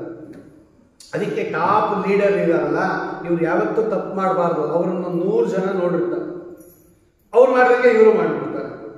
ಅವರೊಬ್ಬರು ಪಾಪ ಸಂಪಾದಿಸೋದಂಗೆ 100 ಜನಕ್ಕೂ ಪಾಪ ಬಂದ್ಬಿಡುತ್ತೆ. ಅದಕ್ಕೆ ಭಗವಂತ ಹೇಳ್ತಾನೆ, ಯದ್ಯದಾಚರತಿ ಶ್ರೇಷ್ಠ ತತ್ತದೇವೇತರೋ ಜನಾಃ ಸಯತ್ ಪ್ರಮಾಣಂ ಕುರುತೆ ಲೋಕಃ ತದನುವರ್ತತೆ. ಯದ್ಯದಾಚರತಿ ಶ್ರೇಷ್ಠ, ಜ್ಞಾನಿಗಳು ಏನು ಆಚರಣೆ ಮಾಡ್ತಾರೆ ಅದನ್ನೇ ನೂರಾರು ಜನ ಫಾಲೋ ಮಾಡ್ತಾರಂತೆ. ನೋಡ, ದೊಡ್ಡವ್ರು ಮಾಡಿದ್ದಾರೆ, ನಾವು ಮಾಡೋಣ. ಆ ದೊಡ್ಡವರು ಸರಿಯಾಗಿರೋದು ಮಾಡಬೇಕು. ಅವರು ತಪ್ಪು ಮಾಡಿದ್ರೆ ಅದನ್ನೇ ನೂರಾರು ಜನ ಹಿಂಬಾಲಿಸ್ಬಿಡ್ತಾರೆ. ನೋಡಿ, ಅವರೇ ಹೋಗಿದಾರಂತೆ, ಸ್ವಾಮಿಗಳೇ ಹೋಗಿದಾರಂತೆ, ನಾವೇನು ಅಂತ ಇವರು ಹೊಟ್ಟೋಗ್ತಾರೆ. ನೋಡಿ, ದೊಡ್ಡವರು ಮಾಡೋ ತಪ್ಪು ನೂರಾರು ಜನನ್ನ ಹಿಂಬಾಲಿಸ್ಬಿಡುತ್ತೆ. ಅವರೇ ತಗೋತಾರಂತೆ, ನಾವು ತಗೊಳ್ಳೋದೇನು, ಹಾಕಿ ಪರವಾಗಿಲ್ಲ ಅಂತ ಬಿಡ್ತಾರೆ. ನೋಡಿ, ಅವ್ರು ಮಾಡೋ ತಪ್ಪು ನೂರಾರು ಜನನ್ನ ಹಾಳು ಮಾಡುತ್ತೆ. ಅದಕ್ಕೆ ಭಗವಂತ ಹೇಳ್ತಾರೆ, ನೀನು ನಾಯಕ, ನೀನು ಶ್ರೇಷ್ಠ ಪುರುಷ ಅರ್ಜುನ, ನೀನು ದೇವೇಂದ್ರ. ನೀನೀಗ ಯುದ್ಧ ಬಿಟ್ಟು ಬಿಟ್ರೆ ನಿನ್ನನ್ನು ನೋಡಿಕೊಂಡು ಸಾವಿರಾರು ಸಾವಿರಾರು ಸಾವಿರಾರು ಜನರು ತಮ್ಮ ತಮ್ಮ ಕರ್ತವ್ಯಗಳನ್ನು, ಸೋಚಿತ ಕರ್ಮಗಳನ್ನು ಬಿಟ್ಟು ಬಿಡುತ್ತಾರೆ. ಅರ್ಜುನ, ಅವರು ಬಿಡಬಾರದು ಅಂತ ಇದ್ರೂ ಕೂಡ ನೀನು ಒಳ್ಳೆ ಉತ್ಕೃಷ್ಟವಾಗಿರ್ತಕ್ಕಂತಹ ರೀತಿಯಲ್ಲಿ ನಿನ್ನನ್ನೇ ಮಾಡಲು ಇಟ್ಕೊಂಡ್ಬಿಡ್ತಾರೆ, ಪ್ರಮಾಣ ಅಂತ ತಿಳ್ಕೊಂಡ್ಬಿಡ್ತಾರೆ. ಇನ್ನೂ ಒಂದು ಹೇಳ್ತಾರೆ ಭಗವಂತ. ನೋಡು, ಶ್ರೀನಿವಾಸ ಕಲ್ಯಾಣದಲ್ಲಿ ಪರಮಾತ್ಮನ ದೇವರ ಸಮಾರಾಧನೆ ಸಂದರ್ಭದಲ್ಲಿ ಅಡುಗೆ ಎಲ್ಲ ಮಾಡ್ತಾನೆ. ಅಗ್ನಿ, ಭಗವಂತನ ಆಜ್ಞೆ ಅಂದರೆ ತೀರ್ಥಗಳಲ್ಲೆಲ್ಲ ಅಡುಗೆ ಮಾಡ್ತಾನೆ. ಒಂದೊಂದು ತೀರ್ಥದಲ್ಲಿ ಒಂದೊಂದು ಅಡುಗೆ ಮಾಡಿದ ಮೇಲೆ ಅಡುಗೆ ಎಲ್ಲ ಸಿದ್ಧ ಆಗಿದೆ. ಪರಮಾತ್ಮ, ನೀನು ಊಟಕ್ಕೆ ಕರೆಸ್ಬೋದು, ಬ್ರಾಹ್ಮಣರು ದೇವತೆಗಳಿಗೆಲ್ಲ ಕರೆಸೋ, ಊಟ ಹಾಕೋಣ ಅಂತ ಬ್ರಹ್ಮದೇವರು ಬಂದು ಹೇಳ್ತಾರೆ. ಬಡಿಸ್ಬೋಣ ಎಲ್ಲರಿಗೂ. ಬ್ರಹ್ಮದೇವರು ಬಂದು ಹೇಳ್ತಾರೆ, ಎಲ್ಲ ಸಿದ್ಧ ಆಗಿದೆ, ಅಡುಗೆ ಎಲ್ಲ ರೆಡಿ ಆಗಿದೆ, ಎಲ್ಲರಿಗೂ ಬಡಿಸ್ಬಿಡೋಣ ಅಂತ ಬ್ರಹ್ಮದೇವರು ಹೇಳಿದಾಗ ಭಗವಂತ ಹೇಳ್ತಾನೆ, ಅನರ್ಪಿತಂ ನದಾತವ್ಯಂ. ದೇವತೆಗಳಿಗೆ, ಬ್ರಾಹ್ಮಣರಿಗೆ ಆ ಅನರ್ಪಿತವಾದದ್ದು ಕೊಡಬಾರದು ಅಂತಾನೆ ಭಗವಂತ. ದೇವಾನಾಂಚ ದ್ವಿಜನ್ಮನಾಂ ಅನರ್ಪಿತಂ ನದಾತವ್ಯಂ. ಬ್ರಹ್ಮ, ಅಡಿಗೆ ಆಗೋಗಿದೆ, ನೈವೇದ್ಯ ಮಾಡಬೇಡ್ವೇನು? ನೈವೇದ್ಯ ಆಗಿಲ್ಲದೆ ಇರ್ತಕ್ಕಂಥದ್ದು ತಿನ್ನೋದು ಎಷ್ಟು ಪಾಪನೋ ಇನ್ನೊಬ್ರಿಗೆ ಕೊಡೋದು ಅಷ್ಟೇ ಪಾಪ. ನೈವೇದ್ಯ ಇಲ್ಲದೆ ಇರೋ ಅನ್ನ ಕೊಡಲೂಬಾರ್ದು, ನೈವೇದ್ಯ ಆಗಿಲ್ಲದೆ ಇರೋ ಅನ್ನ ಸ್ವೀಕಾರನೂ ಮಾಡಬಾರ್ದು. ನೋಡಿ, ಭಗವಂತ ಹೇಳ್ತಾನೆ ಆ ಮಾತು. ಶ್ರೀನಿವಾಸ ದೇವರು ಹೇಳ್ತಾರೆ, ನೈವೇದ್ಯ ಆಗದೆ ಇರೋದು ಬಡಿಸಬಾರ್ದು ಬ್ರಹ್ಮ, ದೇವತೆಗಳಿಗೆ ಬ್ರಾಹ್ಮಣರಿಗೆ ಬಡಿಸಬಾರ್ದು, ಭಗವಂತನಿಗೆ ನೈವೇದ್ಯ ಆಗಬೇಕು. ಬ್ರಹ್ಮದೇವರು ಕೇಳ್ತಾರೆ, ನೀನೇ ಭಗವಂತ, ನಿನ್ನ ಮದುವೆಯಲ್ಲಿ ಇನ್ಯಾವ ದೇವತೆಗೆ ಬೇರೆ ನಮ್ಮ ಮನೆ ಫಂಕ್ಷನ್ ಆದರೆ ನಿನಗೆ ನೈವೇದ್ಯ ಮಾಡಬೇಕು, ನಿಮ್ಮ ಮನೆಯಲ್ಲೇ ಫಂಕ್ಷನ್ ಆದರೆ ಯಾರು ನೈವೇದ್ಯ ಮಾಡೋದು ಅಂತ ಕೇಳಿದಾಗ ಆಗ ಭಗವಂತ ಹೇಳ್ತಾನೆ, ಅಹೋಬಲ ನೃಸಿಂಹಸ್ಯ ಪೂಜಾಂಕುರು. ಹೌದು, ನನ್ನ ಮದುವೆಯಲ್ಲೂ ಭಗವಂತನಿಗೆ ನೈವೇದ್ಯ ಆಗಬೇಕು, ನಂದೇ ಇನ್ನೊಂದು ರೂಪ ಇದೆ, ನಾನೇ ಇಲ್ಲೇ ಅಹೋಬಲ ನರಸಿಂಹದೇವರಿದಾರಲ್ಲ, ಅಹೋಬಲ ನರಸಿಂಹದೇವರಿಗೆ ನೈವೇದ್ಯ ಮಾಡು ಬ್ರಹ್ಮ ಅಂತ ಹೇಳಿ ತನ್ನದೇ ಇನ್ನೊಂದು ರೂಪ, ಅದು ನರಸಿಂಹ ರೂಪ, ಆ ರೂಪಕ್ಕೆ ನೈವೇದ್ಯ ಮಾಡಿಸಿ ಆಮೇಲೆ ಬಡಿಸು, ಎಲ್ಲರೂ ಊಟ ಅಂತ ಬಡಿಸಿದ್ದಾನೆ. ಯಾಕೆ ಅಂದರೆ ಭಗವಂತ ಹೇಳ್ತಾನೆ, ಈಗ ನಾನೇ ನೈವೇದ್ಯ ಇಲ್ಲದೆ ಏನಾದರೂ ಬಡಿಸ್ಬಿಟ್ರೆ ನನ್ನನ್ನು ನೋಡ್ಬಿಟ್ಟು ಎಲ್ಲರೂ ನೈವೇದ್ಯ ಇಲ್ಲದೇ ಬಿಟ್ಟುಬಿಡ್ತಾರೆ. ನೋಡು, ಶ್ರೀನಿವಾಸ ದೇವರೇ ನೈವೇದ್ಯ ಮಾಡಲಿಲ್ಲದೆ ಅವ್ರ ಮದುವೆಯಲ್ಲಿ ನಾವೇನು ಮಾಡೋದು ಅಂದ್ಬಿಟ್ಟು ಎಲ್ಲರೂ ಹಂಗೆ ತಿಂದುಬಿಡ್ತಾರೆ. ಅವ್ನು ಮಾಡಿದ್ರೇ ಮಾಡಲ್ಲ, ನಾವು ಅವನೇ ಮಾಡದೇ ಇದ್ರೆ ಅದನ್ನೆಲ್ಲ ಇಟ್ಕೊಂಡ್ಬಿಡ್ತಾರೆ. ನೀವು ಶ್ರೀನಿವಾಸ ದೇವರ ಮದುವೆಯಲ್ಲಿ ನೈವೇದ್ಯ ಮಾಡಿಸಿದ ಭಗವಂತ ಇಲ್ಲ, ನಾವು ಮಾಡಿಸೋಣ. ನೋಡು, ಅದಕ್ಕೆ ಭಗವಂತ ಹೇಳ್ತಾನೆ, ಅದಕ್ಕೆ ಸ್ವಾಮಿ ಹೇಳ್ತಾನೆ, ನಮೇ ಪಾರ್ಥಾಸಿ ಕರ್ತವ್ಯ ತ್ರಿಷು ಲೋಕೇಶು ಕಿಂಚನ. ನನಗೇನಾಗಬೇಕಾದಿಲ್ಲ, ನಾನು ಪೂರ್ಣ ವ್ಯಕ್ತಿ, ನನಗೆ ಪಾಪ ಪುಣ್ಯಗಳ ಲೇಪ ಇಲ್ಲ, ನನಗೆ ಸ್ವರ್ಗ ನರಕಾದಿಗಳಿಲ್ಲ, ನನಗೆ ಕರ್ಮ ಲೇಪ ಇಲ್ಲ. ಅಂಥದ್ರಲ್ಲಿ ನಾನು ಕೂಡ ಕರ್ಮ ಮಾಡ್ತಾ ಇದ್ದೀನಿ ಇನ್ನು ಮೇಲೆ. ಸ್ವಾಮಿ ಹೇಳ್ತಾನೆ, ನಮೇ ಪಾರ್ಥಾಸಿ ಕರ್ತವ್ಯಂ ತ್ರಿಷು ಲೋಕೇಶು ಕಿಂಚನ ನಾನಾವಾಪ್ತಮವಾಪ್ತವ್ಯಂ ವರ್ತಯೇವ ಚ ಕರ್ಮ. ನನಗೆ ಹೊಸದಾಗಿ ಬರಬೇಕಾಗಿರೋದು ಏನಿಲ್ಲ, ಎಲ್ಲ ಬಂದುಬಿಟ್ಟಿದೆ. ನಾನು ಪೂರ್ಣ ವ್ಯಕ್ತಿ, ಆದರೂ ಕೂಡ ನಾನು ಕರ್ಮಾಚರಣೆ ಮಾಡ್ತಾ ಇದ್ದೀನಿ. ಸ್ವಾಮಿ ಸಂಧ್ಯಾವಂದನೆ ಮಾಡಿದ್ದಾನೆ, ರಾಮಾವತಾರದಲ್ಲಿ ಸಂಧ್ಯಾವಂದನೆ ಮಾಡಿದ್ದಾನೆ. ಕೌಸಲ್ಯಾ ಸುಪ್ರಜಾ ರಾಮ ಪೂರ್ವಾ ಸಂಧ್ಯಾ ಪ್ರವರ್ತತೆ ಉತ್ತಿಷ್ಠ ನರ ಶಾರ್ದೂಲ ಕರ್ತವ್ಯಂ ದೈವಮಾನ್ನಿಕಂ. ವಿಶ್ವಾಮಿತ್ರ ಋಷಿಗಳು ಹೇಳ್ತಾರೆ, ಏಳು ರಾಮ, ಏಳು ಹೊತ್ತಾಯ್ತು, ಏಳು ಸಂಧ್ಯಾವಂದನೆ ಮಾಡಬೇಕು ಅಂತ ಎಬ್ಬಸ್ತಾರಂತೆ ರಾಮದೇವರನ್ನ ಕರ್ಕೊಂಡು ಹೋಗ್ತಾ ಇದ್ದಾಗ ವಿಶ್ವಾಮಿತ್ರ ಋಷಿಗಳು ರಾಮಲಕ್ಷ್ಮಣರನ್ನ ಕರ್ಕೊಂಡು ಹೋಗುವಾಗ ರಾಮದೇವರು ಎದ್ದು ನದಿಯಲ್ಲಿ ಸ್ನಾನ ಮಾಡಿ ಸಂಧ್ಯಾವಂದನೆ ಮಾಡಿ ವಿಶ್ವಾಮಿತ್ರ ಋಷಿಗಳಿಗೆ ನಮಸ್ಕಾರ ಮಾಡಿ ಆಮೇಲೆ ಮುಂದಿನ ಕೆಲಸ ಮಾಡದಂತೆ ರಾಮದೇವರು ಮಾಡಿದ್ದಾರೆ, ಕೃಷ್ಣ ಮಾಡಿದ್ದಾನೆ, ಉಪನಯನ ಮಾಡ್ಕೊಂಡಿದ್ದಾನೆ. ಭಗವಂತ ಗುರುಕುಲದಲ್ಲಿ ವಾಸ ಮಾಡಿದ್ದಾನೆ, ಸಾಂದೀಪಿನ್ಯಾಚಾರ್ಯರ ಹತ್ರ ಅಧ್ಯಯನ ಮಾಡಿದ್ದಾನೆ. ಪರಮಾತ್ಮ ಗುರುಕುಲಕ್ಕೆ ಹೋಗಿ ಅಭ್ಯಾಸ ಮಾಡಬೇಕು, ನಾವು ಹೋಗ್ಬಾರ್ದು ಅಲ್ಲ. ಯಾಕೆ ನೀ ಎಲ್ಲ ಮಾಡ್ತೀಯ ಅಂದಾಗ ಭಗವಂತ ಹಿಂಗೆ ಮಾತಾಡ್ತಾನೆ, ನಾನೇ ಮಾಡದೇ ಇದ್ರೆ ಜನಗಳು ಮಾಡೋದಿಲ್ಲ, ಅದಕ್ಕೆ ನಾನೇ ಮಾಡಿ ತೋರಿಸ್ತಾ ಇದ್ದೀನಿ ಅಂತ ಹೇಳಿ ಭಗವಂತ ಕೃಷ್ಣ ಪರಮಾತ್ಮ ಏನೇನು ಬೆಳಗ್ಗೆ ಎದ್ದು ಏನೇನು ಮಾಡ್ತಾ ಇದ್ದ, ಎಷ್ಟೊತ್ತು ಕೇಳ್ತಾ ಇದ್ದ ಕೃಷ್ಣ ಪರಮಾತ್ಮ ಬೆಳಗ್ಗೆ ಎಷ್ಟೊತ್ತು ಕೇಳ್ತಾ ಇದ್ದ, 4:15 ಹೇಳೋದಂತೆ ಬೆಳಗ್ಗೆ ಭಗವಂತ. ಬ್ರಾಹ್ಮಿ ಮುಹೂರ್ತೆ ಚೋತ್ತಾಯ ವಾಯುವ ಸ್ಪರ್ಶ ಮಾಧವ. ಕೆಲವರಿಗೆ ಎದ್ದು ಬಿಡ್ತಾರೆ ಬೇಗ, ಏನು ಮಾಡಬೇಕು ಅಂತಲೇ ಗೊತ್ತಿರಲ್ಲ. ಏನು ಮಾಡ್ಬೇಕ್ರಿ ಬೆಳಗ್ಗೆ, ಇನ್ನೊಂದು ಸ್ವಲ್ಪ ಬರಕ ಏನು ಮಾಡ್ತೀಯ ಇಷ್ಟು ಬೇಗ ಎದ್ದು, ಕೆಲವರು ಬೇರೆ ಇದು ಅಂದರೆ ಹೇಳೋದಷ್ಟೇ ಮುಖ್ಯ ಅಲ್ಲ, ಎದ್ದ ಮೇಲೆ ಏನು ಮಾಡಬೇಕು ಅನ್ನೋದು ಗೊತ್ತಿರಬೇಕು ಅವ್ರಿಗೆ. ಇಷ್ಟು ಬೇಗ ಎದ್ದು ಮಾಡ್ತೀರಾ, ಇನ್ನು ಕತ್ಲು ಯಾರು ಓಡಾಡ್ತಾ ಇಲ್ಲ, ಮಲ್ಕೊಂಡ್ರೆ ಇನ್ನೊಂದು ಸ್ವಲ್ಪ ಅಂತಾರೆ, ಇವ್ರು ಮಲ್ಕೊಂಡ್ಬಿಡ್ತಾರೆ. ಅಂದರೆ ಎದ್ದಾಗ ಏನು ಮಾಡಬೇಕು ಅಂತ ಗೊತ್ತಿಲ್ಲದೆ ಎದ್ದೇನು ಪ್ರಯೋಜನ. ಭಗವಂತ ಏನು ಮಾಡ್ತಾ ಇದ್ದ, ತನ್ನನ್ನೇ ತಾನು ಧ್ಯಾನ ಮಾಡ್ಕೊಂಬಂತೆ ಕೃಷ್ಣ. ಬೆಳಗ್ಗೆ 4:15 ಎದ್ದು ಸ್ನಾನಾದಿಗಳು ಮಾಡಿ ತನ್ನನ್ನೇ ತಾನು ಧ್ಯಾನ ಮಾಡ್ಕೊಂಬಂತೆ ಭಗವಂತ. ಅರ್ಥಾತ್ ಎದ್ದು ಬೆಳಗ್ಗೆ ಹೊತ್ತು ಧ್ಯಾನ ಮಾಡಿ. ಬ್ರಾಹ್ಮಿ ಮುಹೂರ್ತ ಶ್ರೇಷ್ಠ ಮುಹೂರ್ತ, ಅದು ದೇವತೆಗಳು ಸಂಚಾರ ಮಾಡೋ ಕಾಲ. ಅದು ರಾತ್ರಿ ಬೇಗ ಮಲಗ್ಕೋಬೇಕು, ಬೆಳಗ್ಗೆ ಬೇಗ ಏಳಬೇಕು, ಅದು ನಿಯಮ. ಇವತ್ತು ನಾವು ರಾತ್ರಿ ಜಾಸ್ತಿ ಹೊತ್ತು ಎದ್ದಿರ್ತೀವಿ, ಬೆಳಗ್ಗೆ ಲೇಟಾಗಿ ಹೇಳ್ತೀವಿ. ಅರ್ಥಾತ್ ರಾಕ್ಷಸರು ಓಡಾಡೋ ಕಾಲಕ್ಕೆ ಎದ್ದಿರ್ತೀವಿ, ದೇವತೆಗಳು ಓಡಾಡೋ ಕಾಲಕ್ಕೆ ಮಲಗಿರ್ತೀವಿ. ರಾಕ್ಷಸ ಬುದ್ಧಿನೇ ನಮಗೂ ಬಂದಿರೋದು. ರಾತ್ರಿ ದೆವ್ವಾಭೂತ ರಾಕ್ಷಸರು ಓಡಾಡೋ ಕಾಲ ಅದು. 1 ಗಂಟೆ ಆದಮೇಲೆ 12 ಗಂಟೆ ಆದಮೇಲೆ ಆವಾಗ ಎದ್ದಿರ್ತಾರೆ ನೀವು.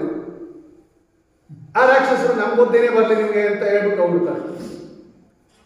ದೇವತೆಗಳ ಸಂಚಾರ ಮಾಡೋ ಕಾಲಕ್ಕೆ ಮಲಗ್ಕೊಂಡ್ಬಿಟ್ಟಿರ್ತೀವಿ, ಅವ್ರು ಹಂಗೆ ಹೊರಟೋಗ್ತಾರೆ ಮಲಗ್ತಾ ಆರಾಮಾಗಿ ಅಂತ.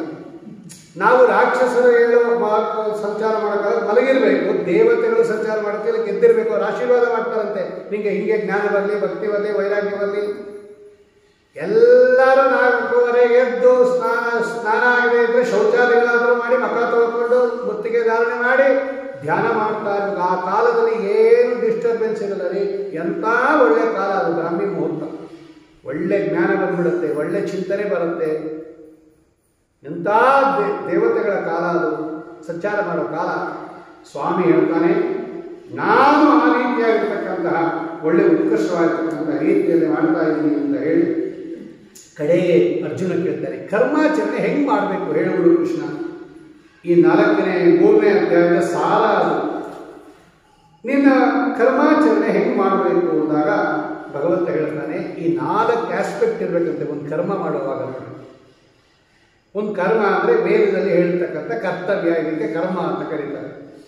ಈ ಕರ್ಮ ಮಾಡುವಾಗ ಈಗ ದಾನ ಕೊಡ್ತೀವಿ, ದೀಪದಾನ ಕೊಡ್ತೀವಿ, ಇದೊಂದು ಕರ್ಮ ಅಂದರೆ ವೇದದಲ್ಲಿ ಹೇಳಿರ್ತಕ್ಕಂಥ, ಶಾಸ್ತ್ರದಲ್ಲಿ ಹೇಳಿರ್ತಕ್ಕಂಥ ಕರ್ತವ್ಯ. ಇದು ಮಾಡುವಾಗ ಹೆಂಗೆ ಮಾಡಬೇಕು ಅಂದಾಗ ಭಗವಂತ ಹೇಳ್ತಾನೆ, ಅದಕ್ಕೆ 4 ಆಸ್ಪೆಕ್ಟ್ ಇರುತ್ತದೆ. ಈ 4ನ್ನು ಫಾಲೋ ಮಾಡಬೇಕು.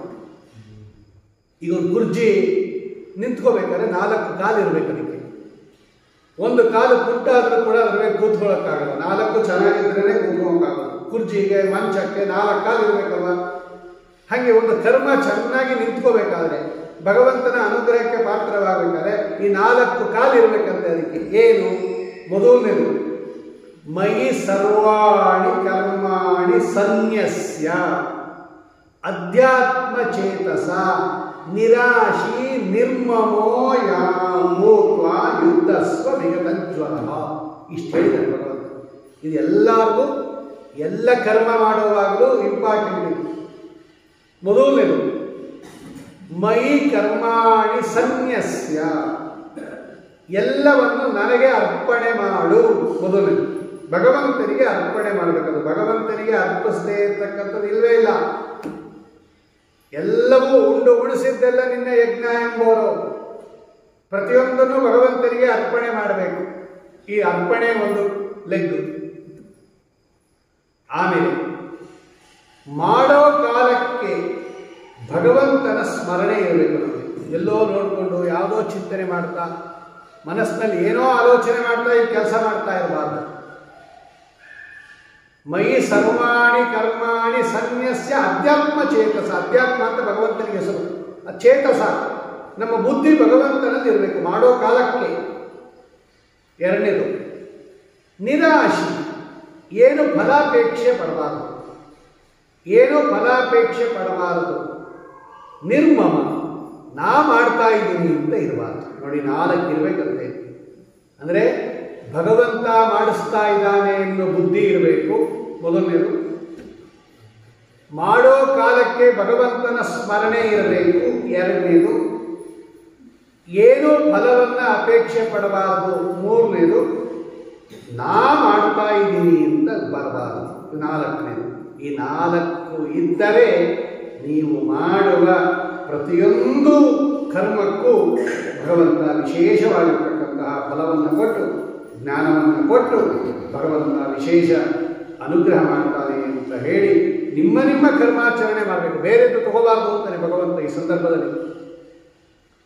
ಇವತ್ತೇನಾಗಿದೆ ಅಂದರೆ, ಬ್ರಾಹ್ಮಣರು ಕ್ಷತ್ರಿಯರನ್ನು ತಗೊಳ್ಳೋದು, ಕ್ಷತ್ರಿಯರು ವೈಶ್ಯರು ತಗೊಳ್ಳೋದು, ವೈಶ್ಯರು ಶೂದ್ರರು ತಗೊಳ್ಳೋದು, ಬ್ರಾಹ್ಮಣರು ಶೂದ್ರರು ತಗೊಳ್ಳೋದು, ಬ್ರಹ್ಮಚಾರಿ ಗೃಹಸ್ಥರು ತಗೋಬೋದು, ಗೃಹಸ್ಥ ಸನ್ಯಾಸಿ ತಗೋಬೋದು, ಸನ್ಯಾಸಿ ವಾನಪ್ರಸ್ಥಂತ ತಗೋಬೋದು. ಹಂಗೆ ತಗೊಳಕ್ಕೆ ಬರಲ್ಲ. ನಾವು ಯಾವ ಆಶ್ರಮದಲ್ಲಿದ್ದೀವಿ, ಯಾವ ವರ್ಣದಲ್ಲಿದ್ದೀವಿ ಅದನ್ನೇ ಮಾಡಬೇಕು. ಇನ್ನೊಂದು ಧರ್ಮ ನಾವು ತಗೋಬಾರ್ದು, ಭಗವಂತ ಪ್ರೀತನಾಗೋದಿಲ್ಲ. ಅಷ್ಟೇ ಅಲ್ಲ, ನರಕಾದಿ ಅನರ್ಥಗಳಾಗತ್ತೆ.